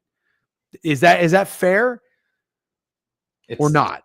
It's tough in college basketball to say that, but I certainly get what you're saying. But it's tough, man, because he I don't know. The loss basically what I'm getting at is this. You're saying if I watch Auburn, I'm going to be an Auburn guy, and I'm telling you that almost happened already, and I'm telling myself no because I don't think Bruce Pearl will deliver. But if you guys would tell me for any reason, like, no, Bruce Pearl will be that guy that'll eventually get over the hump, I can become an Auburn guy. I think this Auburn team could absolutely get over the hump and make a deep run in March. Yes. Okay. Jovan, do you agree? Yeah, I agree. They're dogs, all of them. And I agree with that comment too. I don't really think he's had like super loaded teams. This one? They're all like gritty defensive. Like obviously Janai Broom is fantastic, but like other than that, they're kind of like piecing it together with guards that are just like good on defense, can kind of shoot, kind of aggressive, can slash. It's like, I don't know. I don't know that he's really had like a Duke level, Kansas level team. Okay. All right. I literally might consider grabbing this at 9-1 because I think it's going to be going down all year. You want to collab? You watch the first half and you tell me how you feel. Okay, deal. I'll watch the first half. Just catch on my comments real quick. Pandemic says he's not that guy, pal. John Shire equals James Franklin. No, I don't think Shire's been around long enough to be a James Franklin. I'm not ready to say that yet either. No. Okay. All right, let's transition to college football. We have Friday night. Couple of fucking conference championships. We've got 3 on deck. And the first one, Western Kentucky and Jacksonville State. Jacksonville State is a 3.5 point favorite. Total 58. I will switch over to Action and Wager Talk for this to get accurate lines. Don't want to rely too much on covers. But Jacksonville State has been an interesting team. I don't think it's one just going off the bat. I don't think it's one I want to fade right now. I think it would be a cool story. It's a team you never really see relevant or doing anything. I don't have many thoughts as of right now. I'm down to dig in, see what the chat can come up with. Steak, do you have anything on your mind with Western Kentucky and Jacksonville State at the moment? I think I lean Western Kentucky. I know it's funny, but Jacksonville State kind of trendy this year. And I like what did Western Kentucky just do? Did they beat? I'll pull it up. They just beat Jacksonville State in the last. Yeah. Oh, would you look at that? and I kind of think everyone's going to think they won't do it again, and part of me thinks they'll do it again. They were favored by 1, and they won 19-17. The total was 62. And what's it this game? This game, it looks like it's 58. Could it be the old? And the opener was 58.5, bet down to 57.5. Could it be the old Flipperooski? Jovan, you got anything on this? I think it might be the Flipperooski. I might take the over. I know that the line went down like a touchdown-ish, and yeah, I don't know if that's enough for me. I don't know if it's enough after 19-17. Like, it's weird because like if you look at the score, like it was a couple turnovers, like. But all the scoring drives were seamless, quick, and easy scoring drives. And then the 3 and outs were the quickest 3 and outs you've ever seen in your life. And then there's a turnover on downs in there. There's a fumble. There's an interception. There's drop passes. There's super fluky plays. I might go back to that. Take the over. For what it's worth, Western Kentucky certainly outplayed. I think you could say, just looking at the box score now that Jovan brings it up, they had 23 first downs. Jacksonville State had 13 first downs. And Western Kentucky had 321 passing yards, 105 rushing yards. What's that? 426 yards. They had 10 penalties. Western Kentucky. I like that. So Western Kentucky, I mean, I know they just won, but I guess what I'm saying is you clean the game up. The offense was there. Now the points might come this time around. I think I'm kind of with the over as well. Me too. I'm just going to join on the over. I like it. Okay. All right. Fuck it. Let's roll. Let's talk about a game that is probably worth people's attention here. Shout out to one of our guys, followers. He's probably in the chat. I think it's E-Bomb or something. You're also active in the Discord. He took Army to make the playoff and Army something else like 120-1. Oh, maybe it was make the playoff 120-1 and to win this conference plus 850. So he's sweating this out. I don't know that Army has a chance to make the playoff though. No, they don't. That's dead. No, all right. They're dead. Sorry for bringing up that shit wager then. No, I'm just kidding. Tulane -5. Tulane is a motherfucker. As much as I love and respect Army, I got to tell you, there is no part of me that wants to fade Tulane unless one of you guys can talk me into it. We can switch it up a little bit here. Jovan, do you have anything on Tulane Army? It looks like Tulane is laying 5. Let me get an updated number on this real quick. They opened 4. It's been bet up. And these teams did play each other, did not play each other. Let's see. They did not play each other this year. Tulane only played one military academy, and we had Navy +7, and they lost 35-0. Any thoughts on the Green Wave? I don't know if I want to talk you into taking Army, but still don't think Tulane's that good. I think they beat up on all the shit teams, like hang the banner. Like the performance against Navy was good, but like hang the banner for beating Charlotte, Temple, and North Texas and all those teams by however many they want to. They had everything on the line to potentially get a playoff bid at home against Memphis as 2 touchdown favorites and got smacked in that game. It's like I really don't think they're all that good, but I don't know if I want to get too cute taking Army here. I'm kind of stuck in the middle, rocking a hard place. I don't really want to sway you any either way. Probably lean Army, but I don't know. I don't want to buy into the free fall either because I think that's a real thing. After those teams lost to Notre Dame and their season's kind of over. Good point. Steak? Can't get anywhere. That does feel like there's like Army magic in the air this year with the exception of the Notre Dame game, which I think we all kind of knew they had no chance in. And I think it would be fucking Army. Yeah, I know. That was your only time you were off on the Irish though, so it's okay. I bet USC. I guess I would lean Army, but I can't tell if that's more of like a bet with my heart. I agree with what Jovan said. That was such a fucking stinker against Memphis that it's almost insane to think that they would come out in this game and ball for no reason when they couldn't fucking beat Memphis as 14-point favorites when it mattered. But I don't see this game making my card at all. I do find it impressive that Army, not necessarily that they beat UTSA, but Jovan, we talked about it last week. Steak, I don't think you were on last week, right? Yeah, you missed last week. But we were talking about how I watched Owen McCown, the quarterback for UTSA, and I thought he was really good. I took the over in Army UTSA. It pushed at 53, but I was pretty impressed with Army being able to stop the offense for UTSA, and they picked them off twice. Army's pass defense is not very good. He had 200 passing yards and 2 interceptions. In total, UTSA had 16 first downs. So in a way, what I started to think was, I think it's great that Army just saw a pretty potent offense before they see a team like Tulane. So I was impressed with the bounce back of again, I know they're expected to win. They were favored by 6 and they didn't cover. But it was, like what you said, a team loses to Notre Dame and then they kind of fall off a cliff. That's definitely something that has me a little concerned. It wasn't like a massive win, but I love their quarterback, Bryson Daly. He had 140-something rushing yards. He's just a fucking dog. He's a gamer. I like their coach. It's either Army or nothing for me here. But again, I have PTSD because the last time I faded Tulane, it did not go very well. Any other follow-ups on that?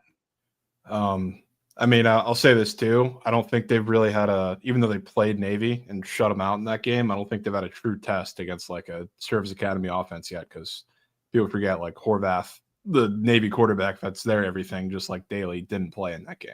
It's like he doesn't run as much, nearly as much as Horvath did, and like Daly's going to run whenever he wants. So I'm a little concerned about that if I'm Tulane, because obviously different offense, but like Owen McCown doesn't really like to run. He busted off a couple huge runs against Army in that game too. Fair enough. Okay. Last game for Friday night is UNLV Boise State. Steak, you've been on the Boise train for quite a while. I think you even did you have Ginty for like top running back or something? Yeah, the Doak, which I don't think he's going to win it, is he? The Doak? I'm just kidding. That's probably like the fucking Cam Scatabo, dude. Yeah. Actually, if there was a second place guy, I guess it would be Scatabo. Unless I'm missing somebody. How did Damian Martinez end up? Or maybe Jeremiah Love, Notre Dame's fucking dog. Did Damian Martinez kind of have a dud at Miami? They started like splitting the backfield a little more than I think it was. Who's the other guy? Fletcher? It was Mark Fletcher. Damn, I really liked Damian Martinez, but anyways, we'll move on. Boise open 5 down to 4. UNLV. We got involved with this matchup the first time around. Steak, do you remember that newsletter play? Was it the under? It was a nasty under, wasn't it? 63.5, and it came through. They played Boise. Yeah. UNLV did. It was 29-24. They lost. Boise won. In that game, it looks like Gene T had 33 carries, 128 yards. I'd say that's they bottled him up. I was going to say. Yeah, it took until like the third quarter for him to do anything slightly. UNLV, though, really didn't do a whole lot offensively. 16 first downs. Well, their running game was pretty good. They had more rushing yards than Boise State did. Only 179 passing yards. Not really many turnovers either way. 1 interception. So we got a rematch here. Boise laying 4, total 58. Do you think anybody's taking UNLV, Steak? No. I think people are acting like Boise State's already in the playoffs. And I thought that was interesting. I can't get that out of my head. I am a little bit of a UNLV slurper, but I actually think they're pretty good. And I've never really quite seen anything like this. Like every time you see someone talk about the college football playoff, it's like they act like Boise State's already in. And that would make you think they were like 21-point favorites against a UNLV team, but they're -4. And I haven't seen one person act like UNLV's in the playoff already, or even thought that it would be a possibility, but it's a very, very much a possibility. So yeah, I like UNLV. I'm going to take my opportunity to back them one more time before the year's over.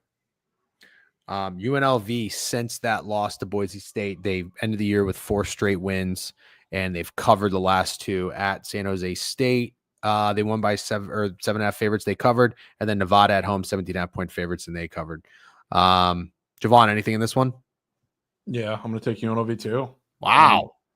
A little surprised the line's not a little larger, because this is the same line it was when they're at UNLV, which is pretty interesting, because now you're in Boise in the cold against the team. I mean, granted, UNLV like bottled up the run really good, so you're probably going to need Madsen to beat him with his arm at some point, which I'm not convinced that he can do, but UNLV likes to air the shit out of the ball. So I'm a little surprised that the line's not larger. And I've been seeing that a lot about the talk of this game. This is like the fake Sharp game. Everybody's declaring that already, but it's the Friday night game. And if we've tracked how the Friday night conference championships have gone over the last couple of years, a lot of it's been the Pac-12 because that's when they usually play. But somebody's playoff hopes die. It's usually madness. It's what everybody doesn't expect. Last year it was Oregon. Everybody kind of expected them to beat Washington, myself included, in the rematch. They didn't do it. Dead.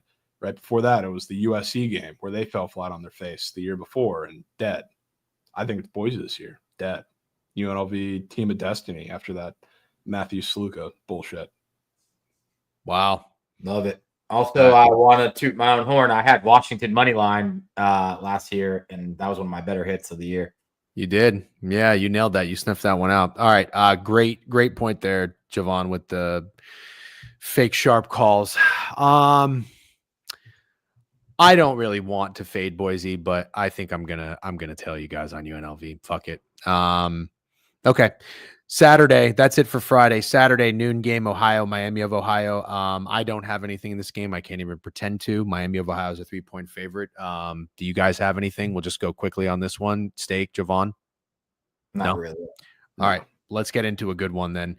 Iowa State and Arizona State. The noon game, which is kind of crazy. I know it's a neutral, but that's got to be somewhere in the West Coast, right? Midwest. I mean, what are they playing at 10 a.m., No, 11 a.m.? It's at Dallas. Or in Dallas, right? Oh, okay. So you're an hour behind. So 11 a.m.? Still Yeah. pretty early for the conference championship. That's still a little early for college kids. They got to wake up at fucking 7, 8 a.m. to get breakfast and get in there. Anyways, Iowa State. Thank you, Jovan. By the way, you sold me on that over win total 7.5. Played it. They were a great team. I watched them quite a few times. Liked all the returning starters. I'm not really a Matt Campbell guy, as I've said, but like Rocco Becht, good enough. And they ended the year pretty well. 3 straight wins. Beat Utah, beat Cincy, beat Kansas State. Arizona State is a team I don't think anybody saw coming. Finished the year 10-2, and they won and covered their last 5 games after a loss to Cincinnati, at Oklahoma State, UCF, at Kansas State, BYU, at Arizona State. Sure, played some dog shit teams. Arizona State is laying 2 points. Actually, let me get an updated number on that. Arizona State open 2 and is nope. I take that back. Iowa State opened 1, according to Wager Talk. 93% of the money on Arizona State has pushed that 3 points. Now Arizona State is 2-point favorite against Iowa State. Arizona State's got that 34, 35-year-old coach, Kenny Dillingham, who I don't know if we think he's cheesy or not cheesy, but he's got his boys playing well. You've got Cam Scatabo. I don't know that I want to fade Rocco Becht. If I'm being honest, which I am honest, so I guess I don't have to tell you that. Steak, what do you think about this?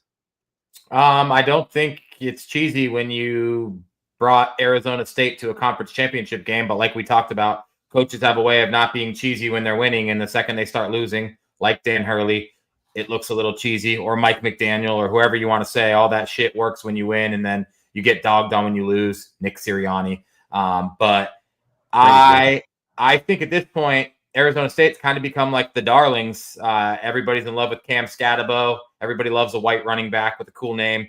And I still don't see Iowa State getting the respect I think they deserve. Even the win against Kansas State last week, like, that's a lot tougher than what Arizona State did to Arizona, who's fucking horrible and clearly checked out. I mean, like, a day after the game, Fafita announced he was transferring. They're going to tear that awful football program up. Wow. McMillan will go to the draft, and they dog walked them. Don't get me wrong, but I was more impressed with Iowa State beating a Kansas State team that I think obviously I liked going into the year, and I think they improved. But for me, Iowa State, that's who I like in this game. As a Sun Devil, well, we have a lot of Sun Devils in here, by the way. I'm afraid for Tyson injury. Yeah, one of their wide receivers is hurt and missing the game. Interesting. Yet people are still pushing that line their way, so they must not care too much. Steak, I'm kind of with you, and I think the only person who doesn't care for a white running back would be Cam is money, for what it's worth. Jovan, what do you think? I want Arizona State to win so badly, and I think everybody does because they're objectively a better team to watch than Iowa State. And every single time this happens in a meaningful game, Iowa State fucking wins. And I fear it might be the same scenario. And especially, like, I hate leaning into the team that, as much as I love Arizona State, they're exciting. Scatabo's legit. They're awesome. Like, really, the Cincy game was their only blip, and they played without Sam Levitt, so no quarterback in that game. They've been fantastic, but there's a large schedule disparity. As much as you can say, like, Iowa State has slipped in those 2 losses, they've played the whole top of the conference for the most part, outside of Colorado. Arizona State has not. So I'm a little scared that Iowa State's a little more battle tested, and it tends to be the Cinderella story going to die, as much as I hate to say it, in the Big 12 championship. Cough, cough. TCU against Kansas State. All right. Sounds like we got ourselves a squad ride on the Cyclones. By the way, I just got to highlight that comment. Steak is amazing better, but his Missouri futures have me being the neighborhood gardener again. It's crazy how they almost still covered their win total, even though they were fucking terrible. It was 9.5. They won 9 games. But yeah, they were fucking awful. When I saw GRP, sorry, Jovan, what were you going to say? No, I just said, yeah, that was nuts. They even got there. when I saw GRP, who doesn't bet college football, post a ticket that he drove to a casino and bet Missouri to win the national championship at like 70-1, I knew that was a shit wager. But GRP is kind of sharp. Guy's crushing the NFL this year. Anyways, all right, that's noon. 4:00. We've got Georgia and Texas. Steak, I already saw your tweet. How are you not supposed to shit nuke Georgia? Texas open 2. They're up to 2.5. Total 48.5, up to 49.5. I'll just tell you where I stand on Texas. I have always wondered, how is a school like Texas in Austin, a fun party city, a big school, 60, 70,000 kids. I don't know how many. You've got fucking good enough weather.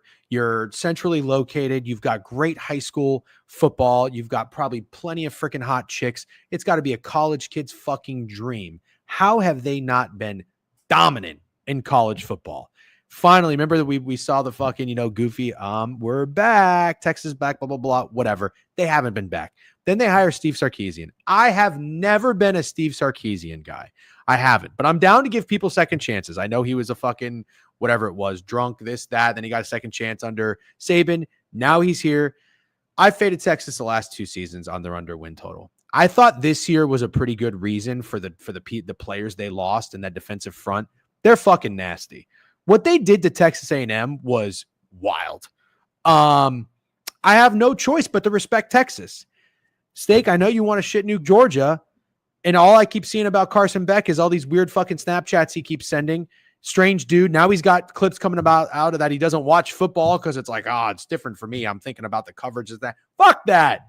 I don't buy that for a second. I think Carson Beck is just weird. And that's okay. I got no problem with weird. But I don't think I want to bet on Georgia anymore. I'm sick of fucking Kirby Smart, sick of Carson Beck. I'm sick of everything Georgia. And I finally have to admit Texas might be the real deal. Okay.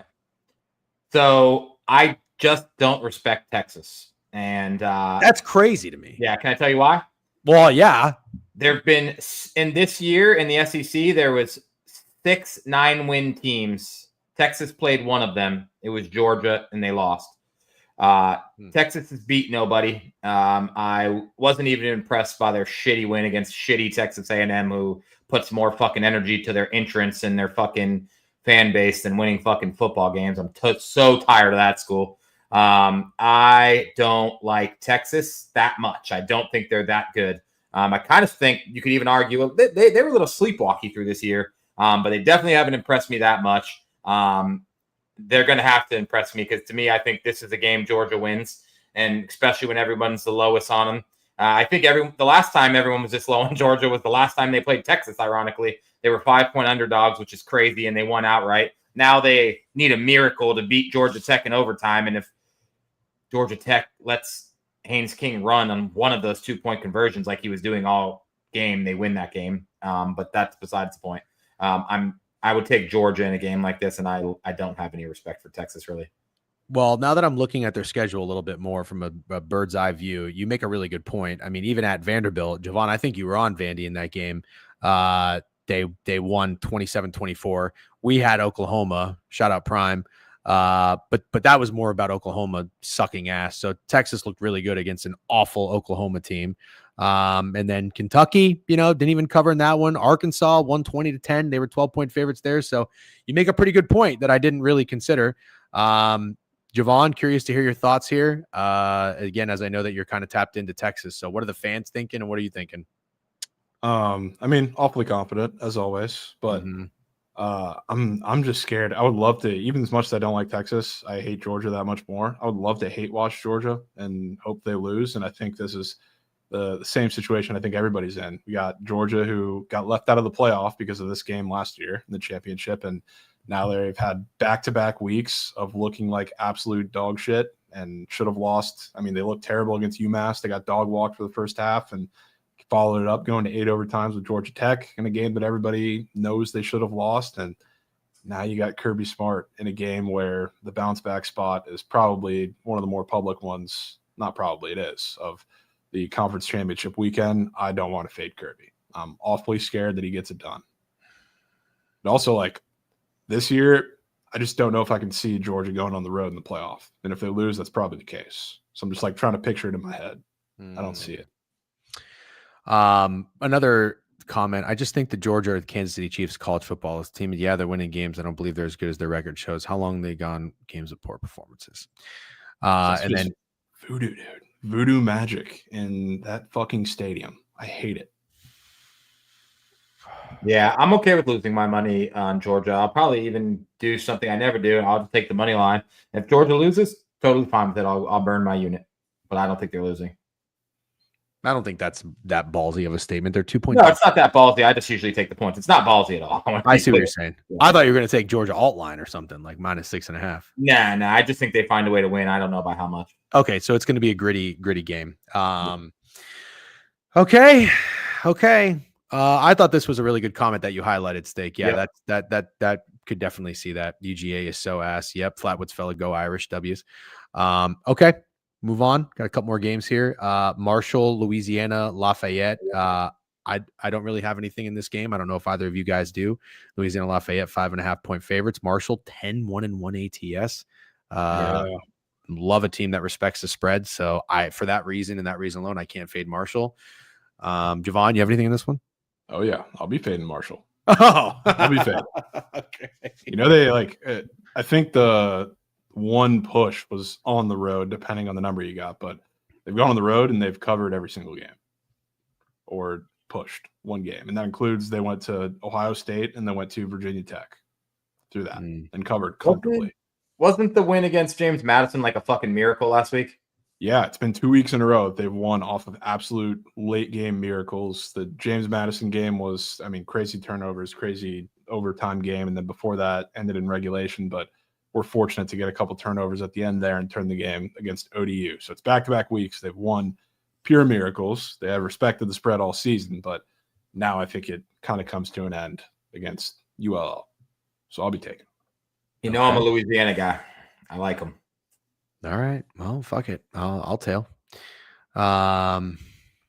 Okay. 2 more games. Curious to hear you guys' thoughts on these ones. Let's finish strong. Jovan, thank you again as always. BTL today at 12:30? Yeah. Okay, cool. Clemson and SMU. Looks like SMU open as a 1-point dog. According to Wager Talk, Clemson -1. It is now SMU -2.5. It's going to be in Charlotte, North Carolina. Total 56.5. Kind of staying around that number. Just as I talked about being sick of fading Texas and respecting them, it's the total opposite of Clemson. I'm tired of betting on Clemson and trying to respect Dabo, who I think is a fucking dweeb and a goofball. I'm sick of this team. I really am. I'm sick of them. No dog, no grit, no nothing. And just inexcusable losses. Truly. Like, you slip up at home against fucking Louisville, fine, but you just cannot lose that game to South Carolina, in my opinion. But I have a weird feeling they're going to come out and they're going to win this game and they're going to kind of shit on SMU. Can't really give you any good football reasoning as to why. No X's and O's or anything. Not even anything to do with that, about the spread personally, because of how they ended their season. SMU is kind of a cool team. Jovan, maybe you can tell me something a little bit different about them that I don't know, but the way they finished the year is really impressive to me. I mean, they dropped, they lost to BYU earlier in the year when BYU was fucking rolling, but they dropped one other game after that. I'm sorry, they didn't drop another game after that. They almost lost to Duke in overtime at Duke. But after that, I mean, they did what they should have done.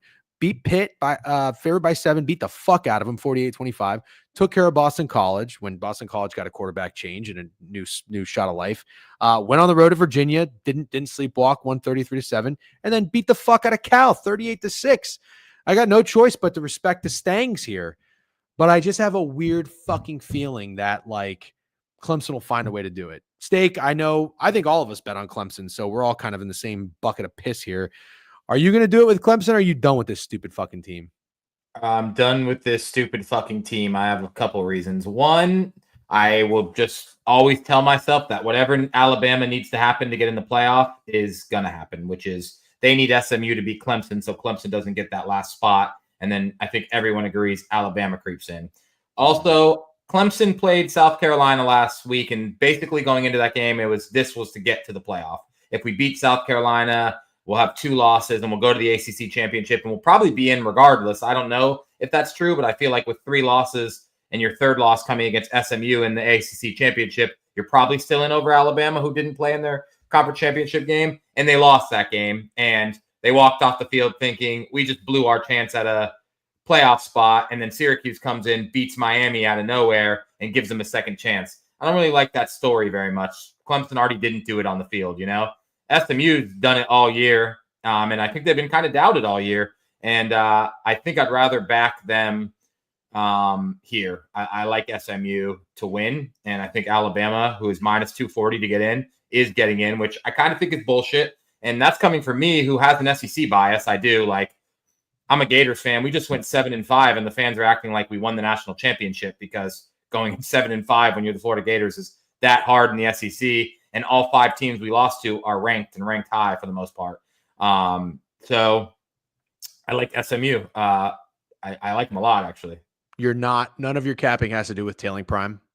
All of it has to do with tailing prime, but I didn't want to say that, so I tried to make up a bunch of reasons. Yeah, but you caught me. No, I didn't catch you. The chat caught you. Yeah, the chat caught you. Chat started bringing up prime. We kind of have the same brain, some people say. I know, bunch of silly motherfuckers. Yeah. Jovan, what are you doing here? I will say I'm a little worried to back SMU because they've taken care of business the last, 4 weeks of the season, but 3 of those times they've been playing backup quarterbacks. So this is definitely their toughest challenge yet that they've had, since Louisville, maybe, which that was the start of October. So big, stark difference. But you know what this reminds me of, Reminds me of last week. I don't know if I told you this, but the team that everybody wanted to lose because they thought their fraud would shake up the playoff race and they're in the most obvious spot to do so was Notre Dame. And you're getting the very gracious 7.5 plus the hook with USC as the home dog. This is the only playoff, game that would shake things up. If SMU were to lose this game, I don't think it's happening. As much as I would want to buy into, Garrett Riley being allowed to do something to change this up, but I don't know that he does. So I'm sticking with SMU. All right. Seem to align. I think we're aligning a lot. Is there one game left? One game left, right? Yeah. Very Penn State, Oregon. Penn State, Oregon. Real quick. I want to ask Jovan. It seems like a good topic before we go. You think Alabama should be in? Glad Absolutely you asked. Not. Absolutely not. It's just they pick and choose. If Alabama's a topic of discussion and you can say the wins matter more than the losses, but when somebody else is in the conversation, the losses matter more than the wins. When you're talking about Miami, it was a deal breaker that they lost on the road to 9-win Syracuse, but scoring 3 points, losing by 3 touchdowns against Prime's team, Oklahoma, who's fucking terrible. Not a deal breaker. So it doesn't line up to me. It doesn't either, because when they lost that game, everyone was like, oh, well, Alabama's out of the playoff. I was like, oh, that's cool. Alabama's out of the playoff. They have 3 losses and they don't deserve to be there. And then they beat a shitty Auburn team, and all of a sudden it's like Alabama's minus 240 to go to the playoff. And it feels they're the only moved them up 3 spots after beating Auburn. Yeah, that's give me a break. So this is my I don't even think Miami is worth a shit. I like their offense, but I fucking hate how bad their defense is. I hate it. I am not pro Miami. I just think to me, my first thought isn't Miami hasn't beaten anyone when Alabama lost the way they did to Oklahoma. That trumps everything. That is, in life, there are just big no-nos. There's just things you can't do. You can't go set a fucking building on fire and get off with a slap of the wrist. I don't care what else you've done. There are big no-nos. You can't go to Oklahoma and lose like that. I'm sorry. Yeah. So it's Alabama, they lost to a 6-win Oklahoma, got dog walked, and they lost to a 6-win Vanderbilt, and then Tennessee also in the mix. Miami lost, you can say they don't have any marquee wins, but they lost to a 9-win Syracuse team and a Georgia Tech team who just went on the road and went 8 overtimes. Yeah. The greatest 2-loss team of all time. They lost to Tennessee, right? Yeah, that's what I'm saying. Yeah, Kevin's saying they beat Tennessee. They only beat Georgia and South Carolina, and they barely beat South Carolina. I'll be honest with you, man. I now can't help but keep going back to the fucking South Carolina LSU game. And I'm sorry if I'm not a South Carolina fan, so me bitching doesn't even matter. I'm not a fan. I'm a Gators fan. But They got robbed. South Carolina got robbed in that LSU game. And if they didn't, they're in the playoff. That makes me a little sick to think about. Sick. And they didn't have their quarterback for half that game. But yeah, I'm not I don't think Alabama should be there this year. No, I don't think so either. I was listening to the Cover 3 podcast, and Tom Fornelli made a good point. It's like it's either about who you beat or who you lost to. And in this situation, they're valuing who you beat over who you lost to. And I just think it's crazy because, yeah, like Georgia Tech and Syracuse aren't sexy names, but Haynes King and Kyle McCord are like actual quarterbacks. Jackson Arnold and whatever they're doing at Oklahoma is putrid. They lost to fucking Drew Pine. I mean, you can't lose to Oklahoma like that. You can't. I just, that team can't be in the playoffs. So I don't care whoever you put in and then you nitpick their schedule. I don't care. You can't have Alabama in the playoff. I'm fucking sick of it. Yeah, well, they're there. They're getting there. So Yeah, they're always going to find a way to move the goalpost to get a Alabama or marquee SEC team in there. I just hate you got to move the goalpost to get the SEC, give like the bottom teams credit for what Georgia, Bama, and all the top teams do year in, year out. Like nobody really talks about like the shitty losses because they think Vandy's a good team. Arkansas is a good team, even though like they went they beat Tennessee at home, and that's the same team that lost to a team that went winless in the Big 12. There's like a lot of that. I just can't stand it. So this is the last thing I'm gonna say, and then we'll move on. Because the one thing I also want to do is like the college football landscape has changed, and I think for the better from the BCS and the 4 team and now the 12 team. Like I don't want to keep bitching when they keep trying to make things better. So I'm gonna try not to. I am very much in agreement with this, but have you watched Oklahoma play football? Because as bad as Miami's defense is, dude, Oklahoma is fucking terrible. Terrible. Oklahoma ran for what, 250 against them, and a lot of that was with Jackson Arnold. And like Oklahoma, I don't even have to use the Oklahoma game. Like Vanderbilt put up 40 points on Alabama. What do you think Miami's offense is going to do? There's two sides to the ball. That's what I'm saying. Yeah, I'll give the people who are anti-Miami a little leeway because they just flirted with danger all year long. They probably knew they needed style points and maybe only one loss, at least if there are other wins, but they fucking just let too many teams hang around the end of the season. So I can't defend Miami that much because they had no business. Yeah. I agree. And you can't blow a 21-point lead to Syracuse. You just can't. I'm sorry. No, you can't. What do you think Jameer Love is going to do to Bama? Oh, I can't fucking wait. Can't wait. I love this guy. Okay. Last game, and then we'll wrap it up. Penn State and Oregon Steak. Congratulations. You were right. I was wrong. I was not into the Oregon train.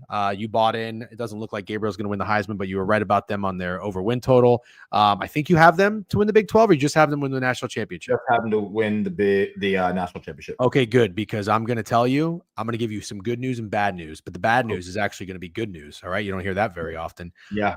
I think Oregon is going to lose this game. I don't like Penn State. I don't like James Franklin. I just have a weird feeling in my plums that Penn State might beat Oregon. Now, let me ask you a question. If Oregon loses this game, they are still in the playoff, correct? Oh, absolutely. Okay. Everybody, well, you mainly, are saying that you think Ohio State is the team that we just saw slip up and have a really bad loss that can still win the championship. I say not so fast. I think that team would be Oregon. I think Oregon trips up, loses the Big 12 championship, gets in the playoff, and if they lose this game, that will be the team I bet to win the championship. I think losing this game could potentially be the best thing to happen to Oregon, and then they roll in the playoff. That's how I see it. I will probably be taking Penn State with the points here. And then I'm going to absolutely regret it whenever they lose by 28, but I don't think that's going to happen. Give me I keep saying Big 12. I'm sorry, Big 10. You know what I'm talking about. Give me a fucking break. Give me a break. Say 500,000 words a fucking day. I can slip up one time. Steak, agree or disagree? Let's let Jovan go first. Okay, Jovan, you go first. Good idea. I agree. This is like, I love fading James Franklin in big games, but this is the first time he has a big game that really doesn't matter. Because, like, obviously it's going to change their seating and they'll probably have to go on the road compared to if they win this game and get a bye. But what do they have to lose in this game? It's either you go out and you beat the number one team, you get a bye in the playoff, or you drop in seeding, which you're probably going to do anyway if you end up losing or losing by 1 million. But I think to score points in this game, I feel like this is one of those random. They've had a couple of these this year where they've looked really good play calling wise, obviously against much worse teams. But I feel like you get a, how do you say it, Kaknyemi or Kotoniki, like masterclass play calling game. So I'm in on that. I think Penn State, they make Oregon's defense look a little human. Damn, dude, your tweets on BR betting. Kev just sent it to me. The one about the lab. Mine? Yeah. Oh my God, that one has a fucking typo, dude. Yeah, well, you're on BR betting. That's the good news. The bad news is you guys are signing up to bet James Franklin in a big game. So good luck with that, respectfully. I'll never fucking do that. I don't even care. And I guess I agree with like 95% of what Jovan said, but it's a pretty huge deal for Penn State to potentially get a bye in the playoff, right? It's a huge deal if they win. It's just like there's no, unlike like if you lose prior years to like Ohio State or Michigan, there's no like end of the year ramifications if they lose this game because they're still in the playoff. Yeah. Okay, so my only thing I just want to point out is as soon as we started talking about it, Prime said Penn State money line, and then another person said Penn State, and then the third person said the Ducks haven't been tested in 2 months. And my kind of thing coming into this season was that the Ducks don't get any respect. I don't think people really like Dylan Gabriel. He just floats around UCF, Oklahoma, Oregon, hasn't really like got it done anywhere. And then this year, I liked him to win the Heisman. I think a few other people did for sure. And he was good. Don't get me wrong. Oregon's undefeated and the number one team in the country, but he wasn't like a superstar Heisman player. And I just don't think the Ducks get any respect. I think they're really fucking good. And another where I said, like, I'm comfortable just burning a unit on Georgia. And if I lose, I lose. I'm 100% comfortable burning a unit, fading James Franklin in this game. I do not think James Franklin is going to win this game. I think Ducks roll, Big Ten champions and number one seed overall. And then we see what they do from there. I think they're going to win the Natty, but I'll take it one step at a time. I like them here. I think they are too, but it's going to come after a loss, which they need. Everybody needs a little adversity. By the way, Ducks and Max. It's so funny how all these fans love betting their teams, but I'm the guy because I give you Taj Bradley masterclass for 7 starts in a row. I'm the guy. All of you are a bunch of primers on the inside. All of you. Sorry, Jovan, I didn't mean to cut you off. Were you going to say something? No, I was just going to say they go in as the only flawless team this year. That's a death wish.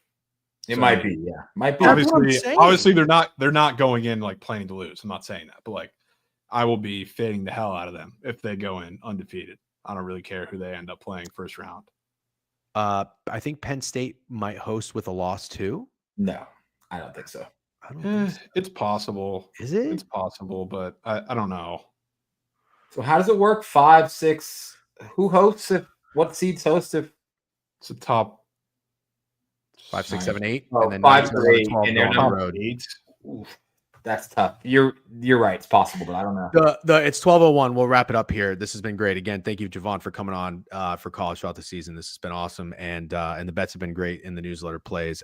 My question is this: the last thing we didn't address that somebody was asking with us bitching about Alabama being in, and then maybe saying Miami to be the team to get in. Somebody asked about Ole Miss. I think a couple of people asked about Ole Miss. Ole Miss, absolutely not. Is there any scenario they can get in? I don't think so, right? The only team that can get in is Alabama because they already came out and said like all of the seeding of Alabama, Ole Miss, and South Carolina would have to change. That's not okay. So Ole Miss, they beat Georgia, and they lost to Kentucky, Florida, and LSU. Yeah. I'm not putting them in just because we have Justin Dart and Lane Kiffin. I don't think they deserve it. That LSU loss was terrible too. Terrible. The Kentucky loss was bad too. You're right. Okay, gentlemen, thank you very much, Jovan. We'll see you on Behind the Lines, Book It Sports Twitch channel, 12:30. Make sure everybody go tune in. Thank you very much, good sir. Best of luck on all your bets. Have a great week. Steak. I'll chat with you. What do we got? Thursday, Friday. I don't know if there's another thing we need to do. I think we need to get our conference championship picks out in the newsletter probably by Thursday morning, right? Oh, no, Friday morning. Friday. So, all right, you and I will talk off camera. Maybe play a little rock, paper, scissors revenge match. And thank you very much for making the time. Back-to-back streams with Steak. Good luck on all your bets. We'll look forward to your card later. I'll have my notifications on as always. Awesome. See you guys. All right. See you. All right, guys. Nobody respected Oregon. The Big Ten, way too physical for it. Now they can go flawless, win the conference year one. They are motivated as possible. Wow. Somebody over here has got just a big old bucket of Kool-Aid. Yeah. All right, bro. No, but in all seriousness, I like Oregon. I like Dan Lanning. I didn't believe in Gabriel bouncing around as much as he did. I didn't know that was going to work right off the jump, and it has. But I think that listen, if it were me, if I were an Oregon fan, I wouldn't mind as long as you're locked into the playoff. I wouldn't care if I lost this game. I don't care if it fucks up seeding and you go on the road every game. I do not care. I'm telling you, a loss would be the best thing for this team. So I basically what I'm saying is this: I'm betting on Penn State. And I want them to beat Oregon. If Oregon loses to Penn State, write this down. I know we play a game of telephone. What I say, you guys always distort and misconstrue. I can't make this any clearer. I'm trying to find a team that can actually win the national championship. Yeah, I bet on Tennessee. It's probably not going to happen. I don't give a fuck. But I like Tennessee enough. Nico's been playing better. I've watched their defense. I like their defense. That's not engagement farming, Hank Mardukas, if you're listening. But I want a real player and contender. I want Oregon at a better number. Penn State, do the job. Do the job. Oregon will smoke everybody in the playoff. Hopefully not my Irish, obviously, but I'm also a realistic fan. I don't think Notre Dame is going to win the championship. I do think they can beat Alabama. I do think they can beat their next round game. But if they make it to that semifinal, I'm not so sure. I'm just being honest with you guys. It's OSU, D-Gen. I can't wait to watch Ohio State this weekend. Yeah. Anyone comment on the chain yet? Yeah, a few people. I think Mid-Major Matt did. Anyways, I'll be on Owner's Box tomorrow. I think Steak will be as well. Thank you guys for hanging out. I shared the website. Make sure you go to the website if you haven't already. Newsletter. Subscribe to the newsletter for free. If you'd like, thank you to everybody who's paying and contributing. We really, really appreciate that. We're trying to grow this motherfucker. Thank you all for hanging out. YouTube, you guys were thick today. Great stream. Thank you again to Jovan and everybody in here. Crutch, W Spaces this morning. Tune into, I'm sure Ramble will probably be on later for stream talking about college basketball, maybe, if they haven't already. If you need any more college basketball thoughts, that's where I would suggest you go get them. Have a great day, everyone. All right. Could be the opposite. Must have missed it. Have a good day. All right. W's, go plant a flag. I might do that. All right. Have a great day. Thanks for hanging out. Appreciate all the support. Good luck on your bets. Bye-bye.